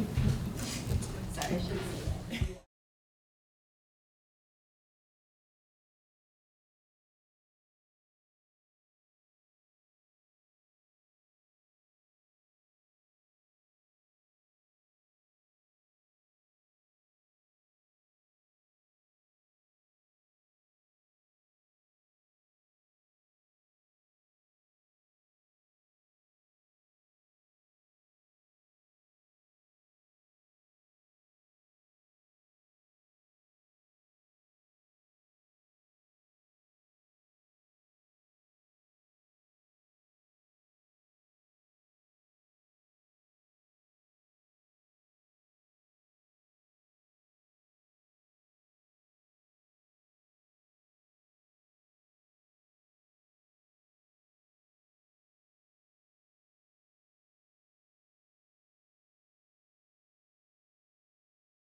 got a little muggier in here. Item 8.01, approval of minutes. Be it resolved that the Board of Education of the Fayetteville-Manlius School District hereby approve the minutes of the special meeting held on May 20th, 2025 as presented. May I have a motion, please? Thank you, Jason, and a second. Thanks, Ann. All in favor? So if you were not at the meeting, you can abstain if you would like, or You don't have to. you don't have to. You don't have to So, abstain. you may if you'd like. That was the one in the library. Yes. Correct. If Well, you could please raise your hands for aye, and then that will help me a great deal, so I can record Marissa. Thank you, Chrissy, thank you. Who else is Do we there? have enough? Yeah, Sarah? Jason, Yeah. Ann, and Sarah, Okay. yes. And anybody abstaining? I am abstaining. Got Rebecca, Yep. Dan, John, and Sarah. Which means 5 to pass. Yep. Yep, we Okay, got it. Thank great. you very much for your It took 2 patience. meetings to squeak by a single vote. Okay. Item 8.02, be it resolved that the Board of Education of the Fayetteville-Manlius School District approve the minutes of the regular meeting held on June 9th, 2025 as presented. May I have a motion? Marissa and Dan, thank you. All in favor? And anybody opposed or abstaining? Abstention. Okay, we've got Sarah and Jason abstain. All right, 8.03. Be it resolved that the Board of Education of the Fayetteville-Manlius School District approve the minutes of the special meeting held on June 16th, 2025 as presented. May I have a motion? Thank you, Chrissy and Ann. All in favor? Anybody abstaining? John, Sarah, Rebecca, your hands. Okay. Thank you. Item 8.04, be it resolved that the Board of Education of the Fayetteville-Manlius Central School District hereby establishes the goals for 2025-2026. The draft goals are in there. May I have a motion, please? Thank you, John and Rebecca. Any discussion? I just want to be clear, as written, that the measure and the timeline apply to the 25, 26 goals, right? Not the immediately adjacent grade outlines, right? Correct. Anything else? All in favor? Anybody abstaining or opposed? Okay, thank you.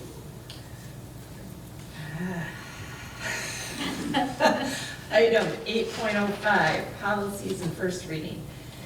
Be it resolved that the Board of Education of the Fayetteville-Manlius Central School District hereby waives second reading and approves revised policy 5670 and policy 5695 in first reading, and moves revised policy 7670, new policy 8113, and the 5000 series policies into second reading for the next regular board meeting. May I have a motion? So moved. Thank you. I think it's Marissa and Ann. Any discussion? Can you start with the policy number, please, so I can get Yes, this? which policy are we speaking about? 5695.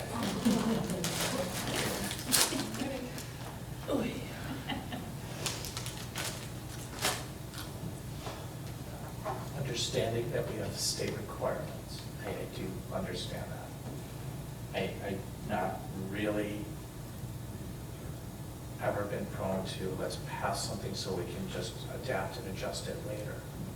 That's not been our past practice. I'm not in favor of that. I have very specific items that I shared with each of you yesterday. In a Google Doc on this, I don't think I need to reiterate what all of those are. But when we have conduct policies that don't involve matters of, I would say, violence or harm, physical harm, Like, obviously, don't bring a gun to school is the same whether you're in kindergarten or senior in high school. But when it's conduct policies that are not of that type, I have a very fundamental objection to treating our high school seniors exactly the same way that we're treating our elementary kindergartners and first graders in terms of what the expectations are. And some of what this does runs directly contrary to what we've long told our high school juniors and seniors, at least, of things that they should be doing. And being able to communicate timely with schools, with prospective employers, with recruiters. Much of that is during the day. And, you know, we have time periods in our high school schedule for things like senior priv. Now you have senior priv, but you can't communicate with anybody.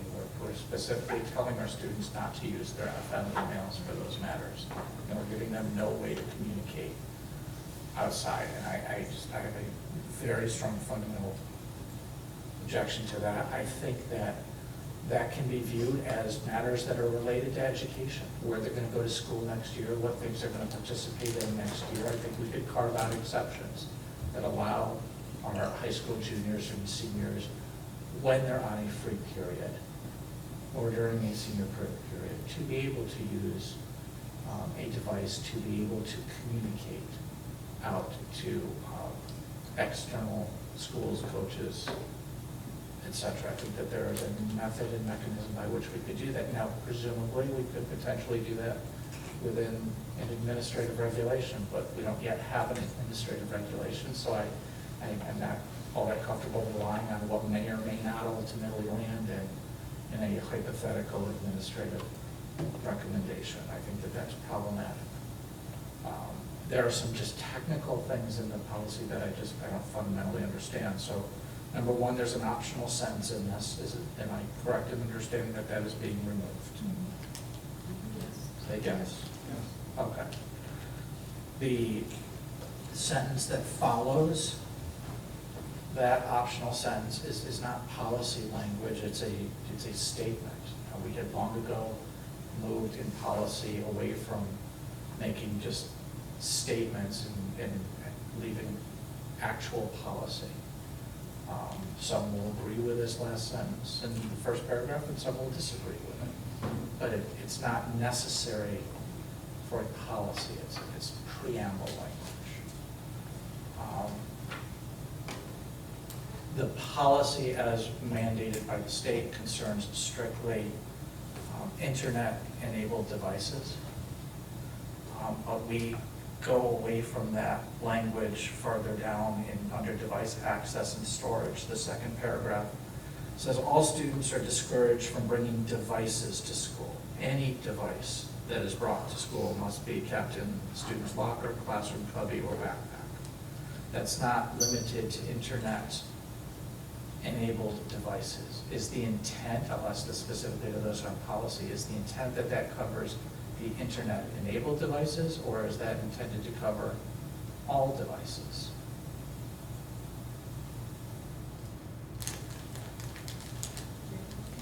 Second paragraph of device access and storage.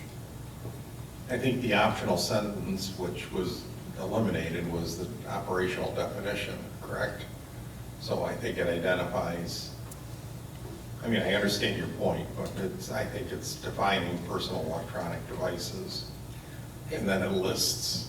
It did, but in the second paragraph of device access and storage, it just uses the word devices and device, which could be the internet-enabled ones or the non-internet-enabled ones. I don't know what it's intended to mean.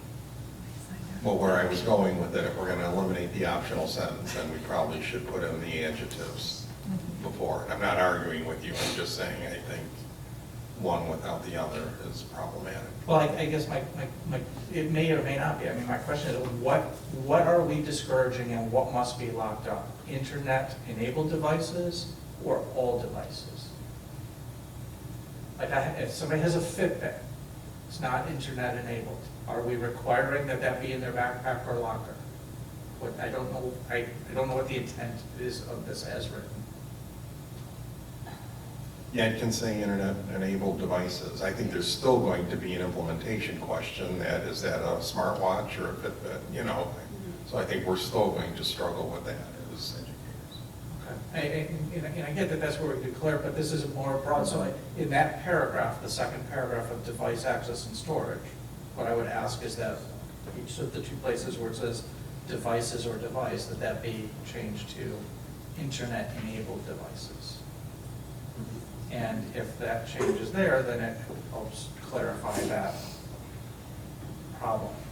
I don't know how we, from a practical standpoint, align that with what in fact happens, at least at the high school level and some of the middle school level, where there are a lot of students. We are a one-to-one device district. We do provide Chromebooks.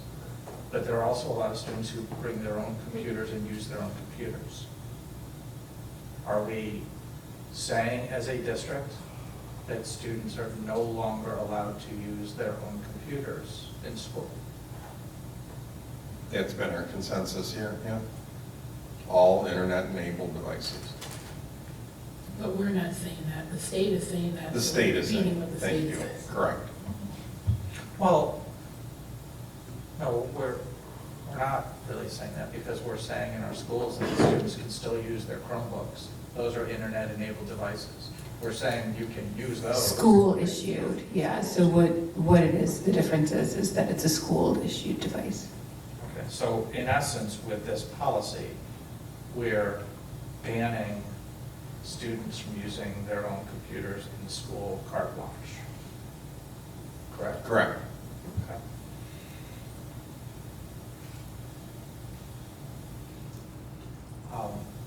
Policy 4526, can somebody help me understand what that is? Hold on. Does anybody else have any questions or comments? We might as well stick to 56. No, I'm still on this. Oh, There's a I'm reference in this to, I haven't left this. Good, nice try, Sarah. Quality effort. Wait a minute. That's a quality effort. Next. So close. I couldn't find an active policy 4526, which is referenced in this policy. I'm hoping Sarah can answer that. Which one, me? Yes. Okay. Sure, that's fair. Now there's too many Sarahs. We're gonna have a moratorium on any further Sarahs on the board period of time. Absolutely. The policy you're referencing, Dan, is part of the 4,000 series that the board already approved. It hasn't been activated yet. It certainly can be as a part of this, but it is in the NYSBA series 4,000. It's just not in the policy book yet. If the board wishes, we can activate that one in particular since it's cross-referenced here. I think we can't really have one without the other. Absolutely. Yeah. Understood.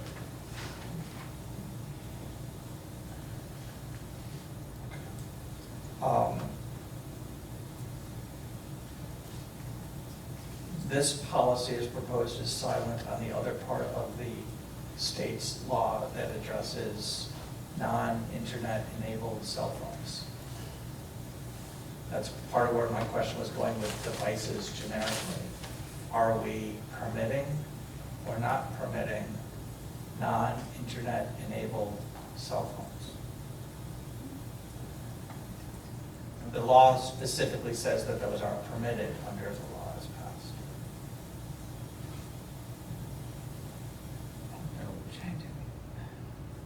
We brought it up. It came up in discussion, but. So when we had our policy, do you want to join the policy committee? I think. For the record, he was on it at one time. That's what I'm hearing here today. I put my time. I put my time. Yeah, so yeah, and so that's something that students are talking about, right? So students are already saying, I already have the mag lock thing to undo the Yonder pouch, which, you know, there's federal funding that's not gonna come through and all those things, right? I already have a burner phone that I'm gonna show the teacher that I'm gonna put in the thing, but it's not my real phone because it's the fake phone. And I'm gonna go buy the flip phone so that I can have a phone. I struggle finding a solution for all of these permutations, and we are faced with a state law that we have to have some kind of policy on. So using the NISBA policy as the bones of that policy is, I think, the place that we have to start. And I understand not wanting to implement a policy and then changing it or going back to it every single time. In my short experience on the board, this is the first time that I've heard mention of doing something like that. And I think it's largely due to the state of affairs that we are currently finding ourselves in. Well, I agree, it stinks. I just think there's going to be a threshold question. If this were to be adopted as is, there's this threshold question of, can I bring my non-internet enabled cell phone? We're going to go back to we're going to go backwards by a decade and go to a different set of phones. And as I read this, if we are changing that paragraph to internet enabled devices, then presumably those phones are allowable and acceptable. Okay. Excuse me, but if those phones are allowed, the non-internet phones, they would still be subjected to rules regarding their use. So it's not like the kids could walk around with their phone and take it out and be like, so it's not a phone. So I can see where it would be a little bit of a problem because, you know, the kids may, well, I mean, you just have to verify one, it has the internet or not. And two, they still have to abide by the rules as to when they can use the cell phone, that phone, or how they can use it. But I think that sounds like more like, a lot of this sounds like regs that, like, we should be just doing the policy, which should be really a restatement of the law. And then the reg should be something, and yeah, it will have to change a bit here and there because this is a special circumstance that the administrators are working out. Like, we're doing the administrative reg right now. I feel like we should be, like, maybe just clear this policy up so it's just a statement of the law, and then the reg comes from the folks who are in the buildings who know best how to do that. And that would be great, but that's why I'm asking, because the law allows those devices in the way that this was proposed to us coming into this meeting. It would preclude those because they would have to be locked up in cubbies or lockers because they're devices. That's why I'm asking the devices question. So if we restrict this strictly to not statements of preambles, but to what the law says, which is specific to internet-enabled devices, and only to those, then that would be a step in, it's not, in my view, a good direction, but in the right direction for compliance with what we have to have in place for August. So that's the short version of my concern. And we could then link to, in the law, I'm sorry, the policy, our cell phone policy use. So it's not that people look at that and go, oh, we'll just go buy our kid's phone by internet access. But then they would see, okay, yes, the law states this, however, internet, non-internet enabled phones would also fall under these restrictions so that people are very clear about the usage. So either way, you're not going to be on your phone. I mean, you're just not going to be on your phone. Right, but I guess so then my question becomes, if we go back to page 1 in the section that says communication with parents and persons in a parental relation, right? Like if we're talking about policy, does this paragraph even need to be in the policy? Because this is supposed to be about cell phone usage, right? As opposed to this paragraph outlines how the district is now making that a policy about how we contact our kids during the day. The law actually requires that the district provide 2 means of communication by parents, so that's why that would be in the policy. That's actually required by law. And it looks like we do 3, so I guess we're going above and beyond. My last detailed change on this is under electronic devices and testing. So the last page of this, where it says admission to the test will be prohibited to any student who has a cell phone or other electronic device. Again, this policy is limited to internet-enabled devices. Then that's the language that should be in that paragraph as well. Can I ask a question? So I heard you guys talking about like also this assuming internet enabled devices, also including things such as computers. So this would require students to only be able to use a school-issued computer during the school day. Out of curiosity, with having personal experience with the school computers, they do tend to be a bit on the slower end, being why I bring in my own computer, because it tends to be faster. I know other students do that as well.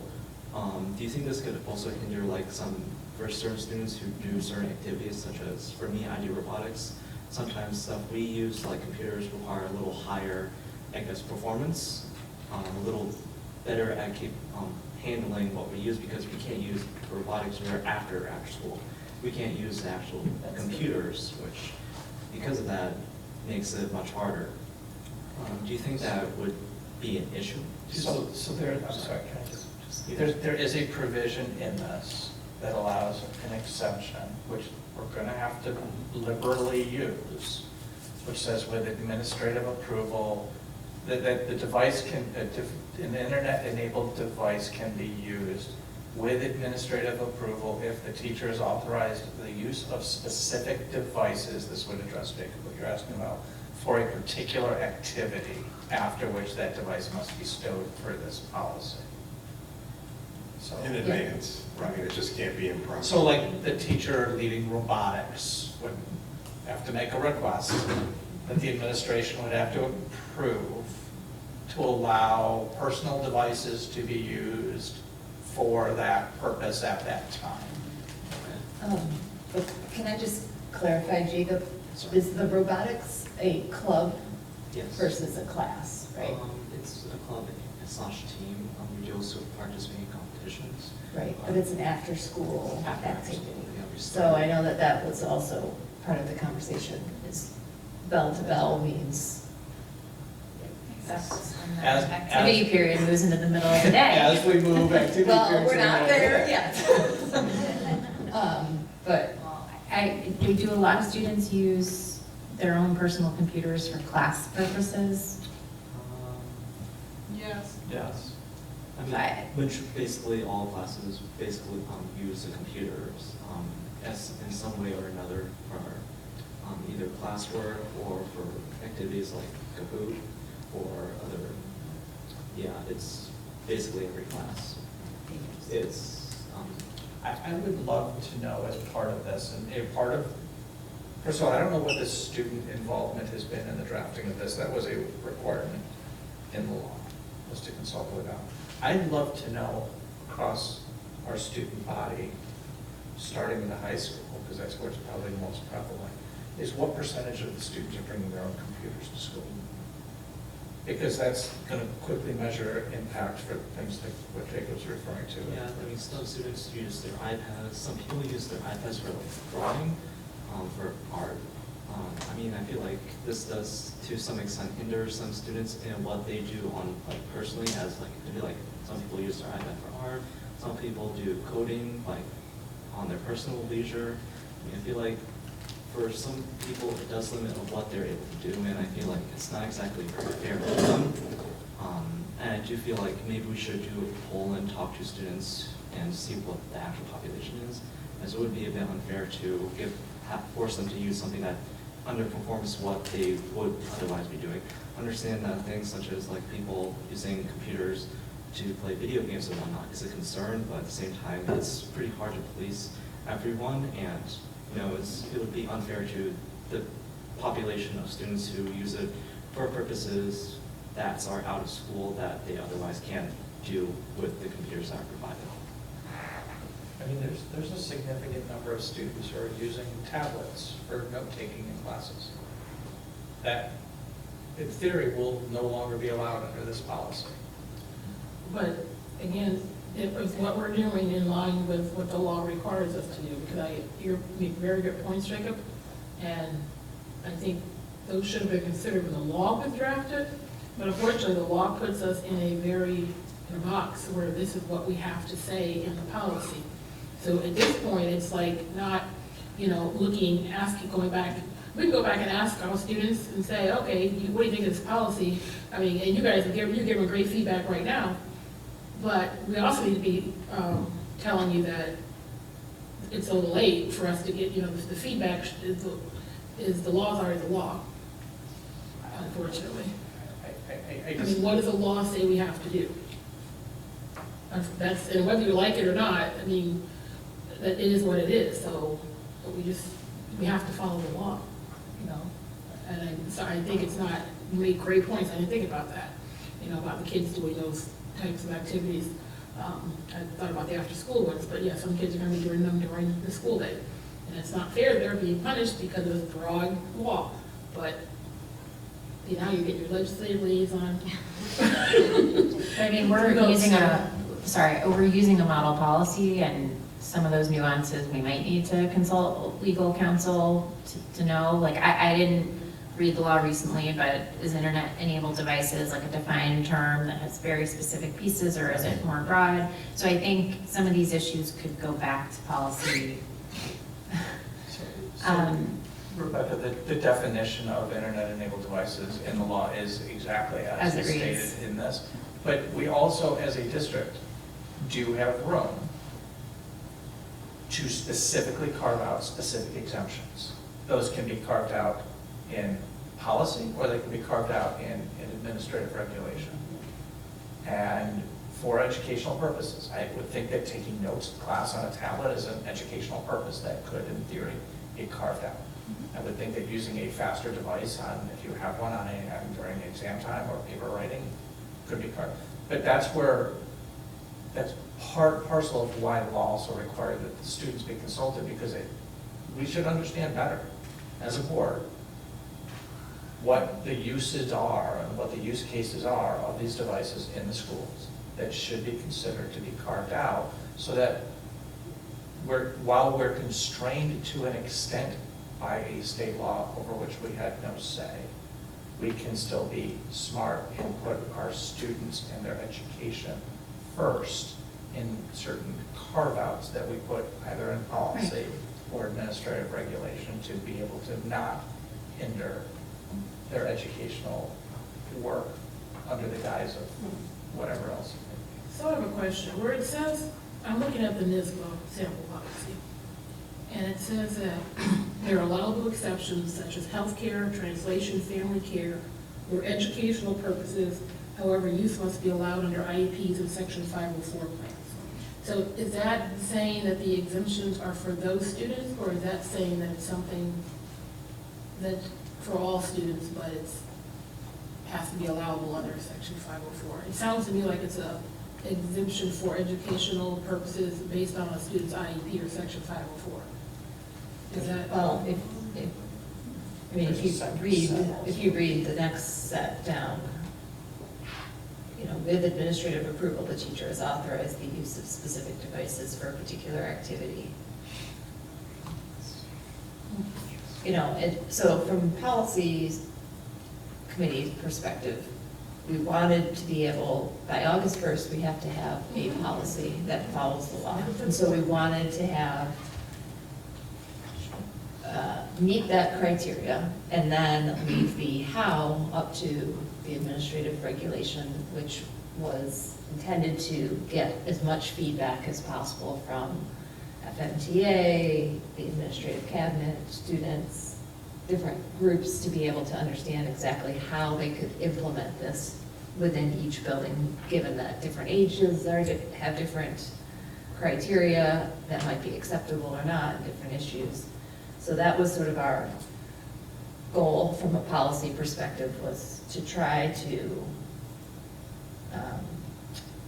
meet the requirements of the law and then leave the more detail to the writing of the administrative regulation. But, you know, there's a lot of good points being raised. We are looking for, there is no perfect solution, and we do know that this is most likely one that's going to be in that different category, that it will probably need to be revised as things evolve. This is going to change before the ink dries. Yes.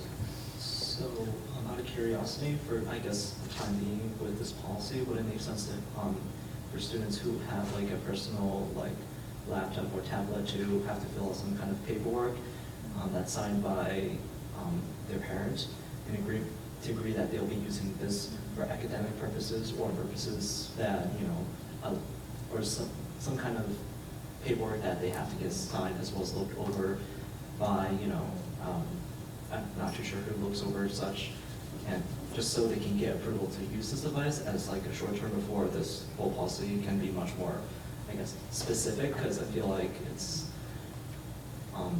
yeah, it's just my concern on that, just as a short term, because it feels like we're very unsure of what is what. And it would, with, you know, school year comes pretty quickly, and it would be very awkward to suddenly say, yeah, you cannot use your computer or tablet at school, and just. I'd say out of all the babes, but you're older than that, so. But I just think it's the truth. I mean, this goes counter as educators. We know we have to prepare our students for a world that will use internet-enabled devices, and it's using them the correct way. So I think, as you've heard from the board members, we're in compliance with the policy, and compliance doesn't necessarily mean it's the right thing to do. I think there's concern about mental health, and that's why I think everybody's approach this is distraction-free classrooms, because we still think there's going to be mental health issues as students now have access to their devices after school, weekends. You know, if there's still cyberbullying going on, it will go on. But I think as we navigate this through the administrative regulation, there's going to be appropriate usages for this, whether it's the robotics or whatever. We have to prepare our students for a world that is going to use internet-enabled devices. That's just the future. It's just we need to use them appropriately, I think, is the big concern. And it just feels so much is out of control that if people would be nicer to each other and use them appropriately, we wouldn't be having this conversation. Because we agree with you, ultimately. It's just we're trying to be compliant with the law. Thinking about, with regard to the administrative regulation, I would recommend so that the policy has flexibility with regard to device storage, kept in a student's locker, classroom cubby, or backpack. Those are three very specific locations.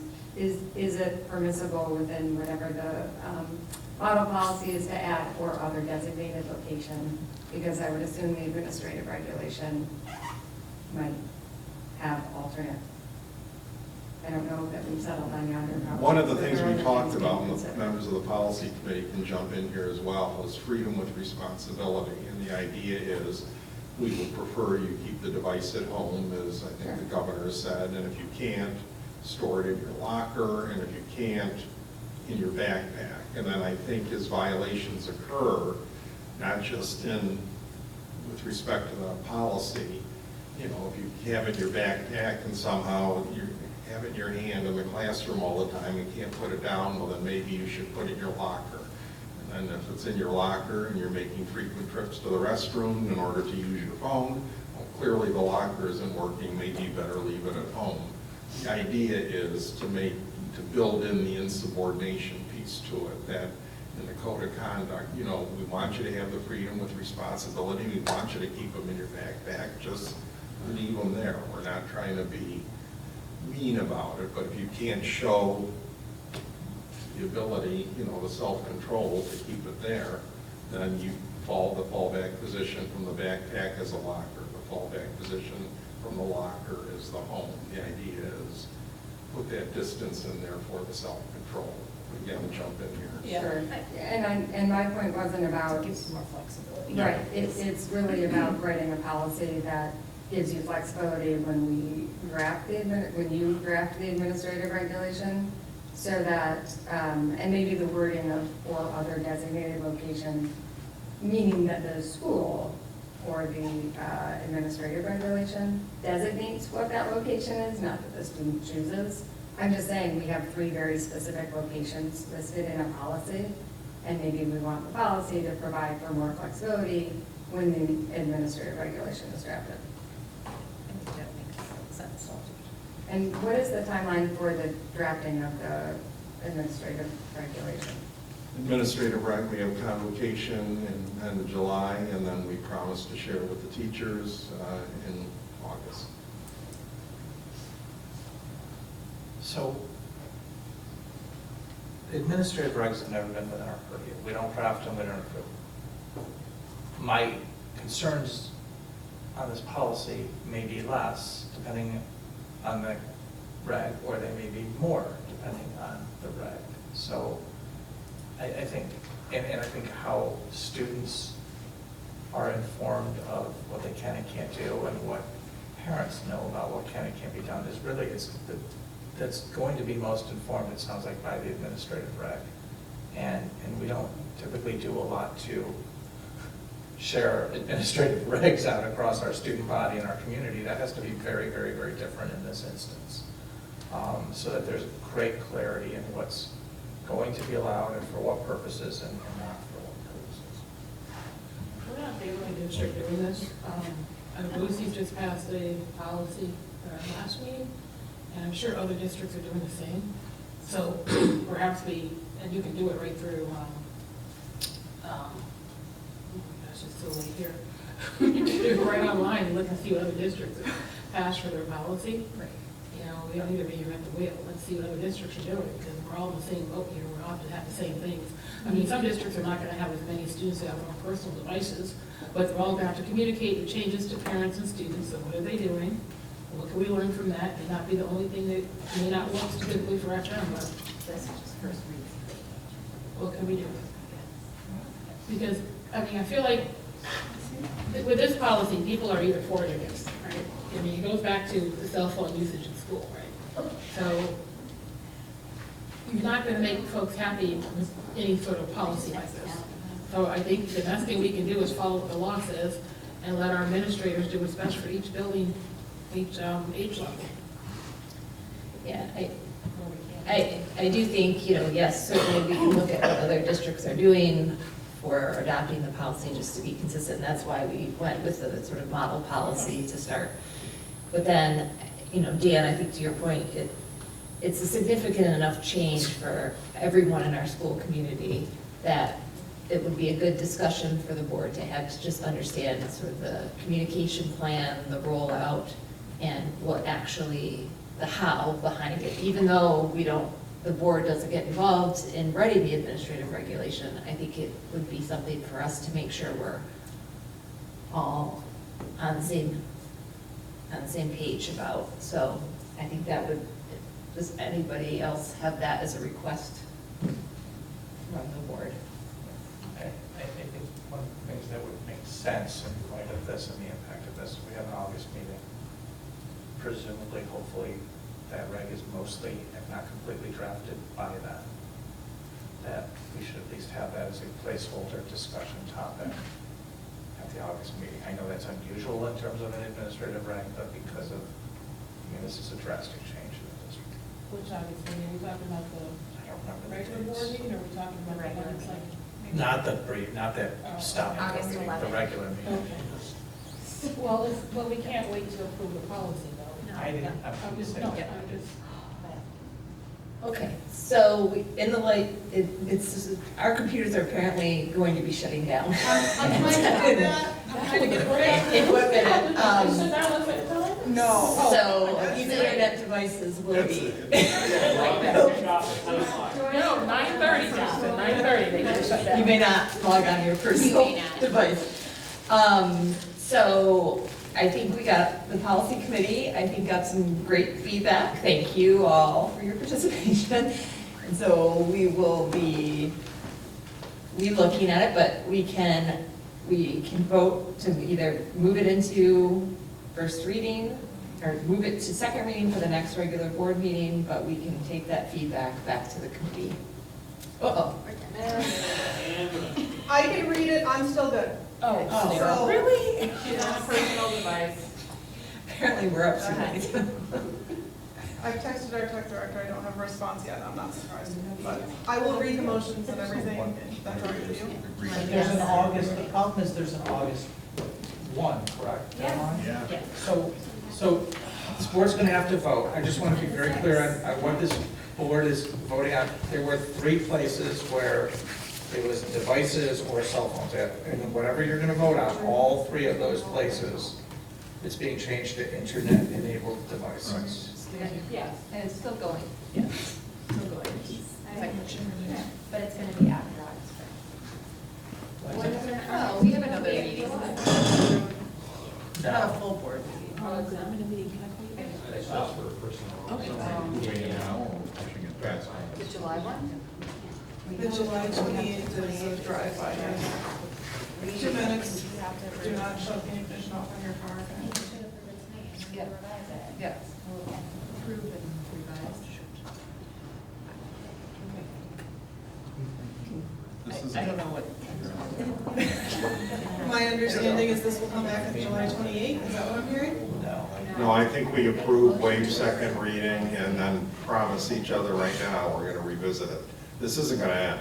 I mean, we think we've got it bad now, wait till the implementation. Well, we think we got it bad now, wait till the implementation starts at the beginning of the school year. It's gonna add a whole new flavor to all of this. We're all gonna have to. So the motion as it stands is, be it resolved that the Board of Education of the Fayetteville-Manlius Central School District hereby waives second reading and approves revised policy 5670 and new policy 5695, which is cell phone, and moves revised policy in first reading, and then moves revised policy 7670, 8113, and the 5000 series into second reading at the next regular board meeting. So the only ones you're approving tonight are 5670, which is just a typographic change, and cell phone. 5,000, what about the 5,000? Those are the only, those are moving into second That was reading. all the first reading. Okay. 5,000 series. We have a motion and a second, do we have a vote? A? Anyone voting against? Just Mr. Seibert. Anyone No, abstaining? I was against. Jason? Thank you very much. Anyone abstaining? Yeah. Thank you.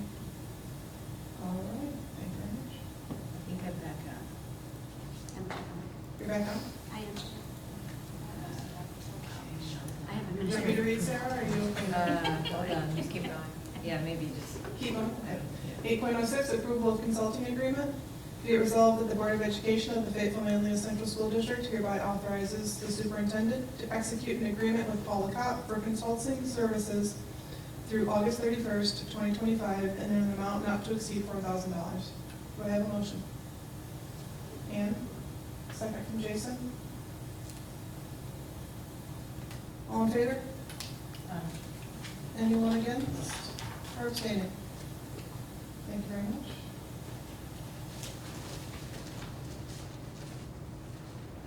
You ready, Sarah? I'm good. We're on 8.07 now? You sure are. Okay. Be it resolved that the Board of Education of the Fayetteville-Manlius Central School District hereby authorizes the superintendent to execute an agreement with April Worthing for consulting services July 10th, 2025 through December 19th, 2025 in an amount not to exceed $5,000. May I have a motion? Thank you, Chrissy. And a second, Jason. Any discussion? All in favor? Aye. Anybody opposed or abstaining? Thank you. 8.08, be it resolved that the Board of Education of the Fayetteville-Manlius Central School District hereby approves of the negotiated settlement agreement between the district and the UPSEU as set forth below. May I have a motion, please? Thank you, Ann and John. Any discussion? All in favor? Anybody opposed or abstaining? Thank you. Future meeting calendars, there we are meeting a lot. Just for resolutions? 9.01? No, No, it says future meetings calendar. Oh, thank Are we you. skipping over those? Okay, well, dates to remember, you guys can read them. If you cannot make any of those special meetings, please be sure to let us know so that we make sure we have quorum. Are we gonna get an agenda for July 30th? We asked for it at the last meeting for the convocation. Sorry. I don't know. Yes. Okay, thanks. What?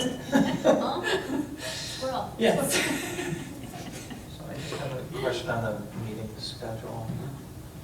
I don't remember what the deadline date is. We have that separate meeting, an exec session on the building specific plans that always has to be approved by a particular date in the fall. That's August 11th, that's the safety plan.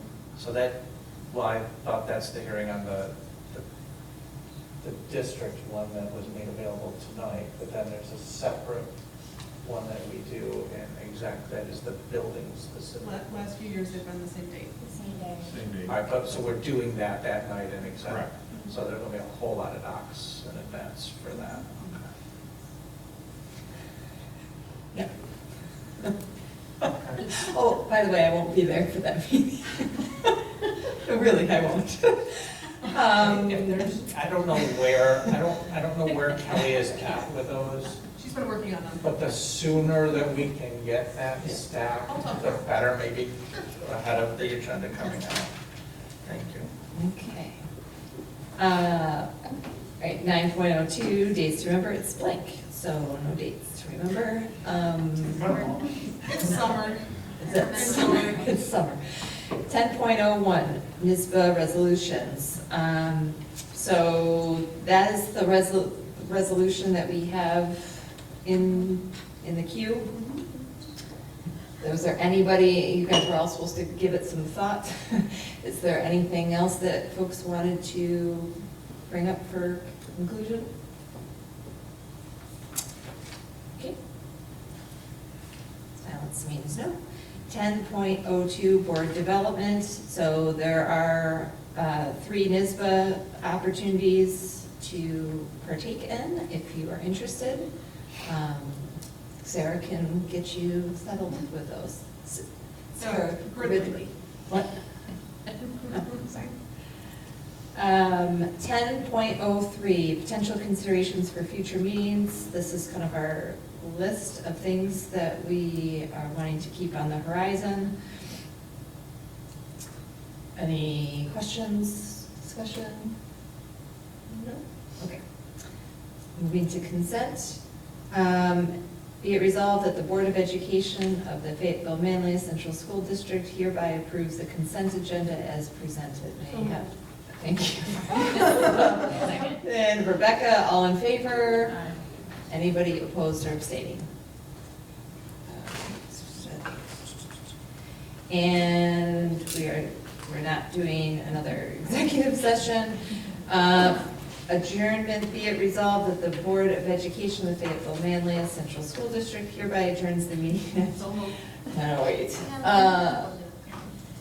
Who else? John wants to get out of here. And the second, Sarah wants to get out of here. We're all in favor. Thank you. Sorry, this was not the way to set the tone for the second year. Have a wonderful evening.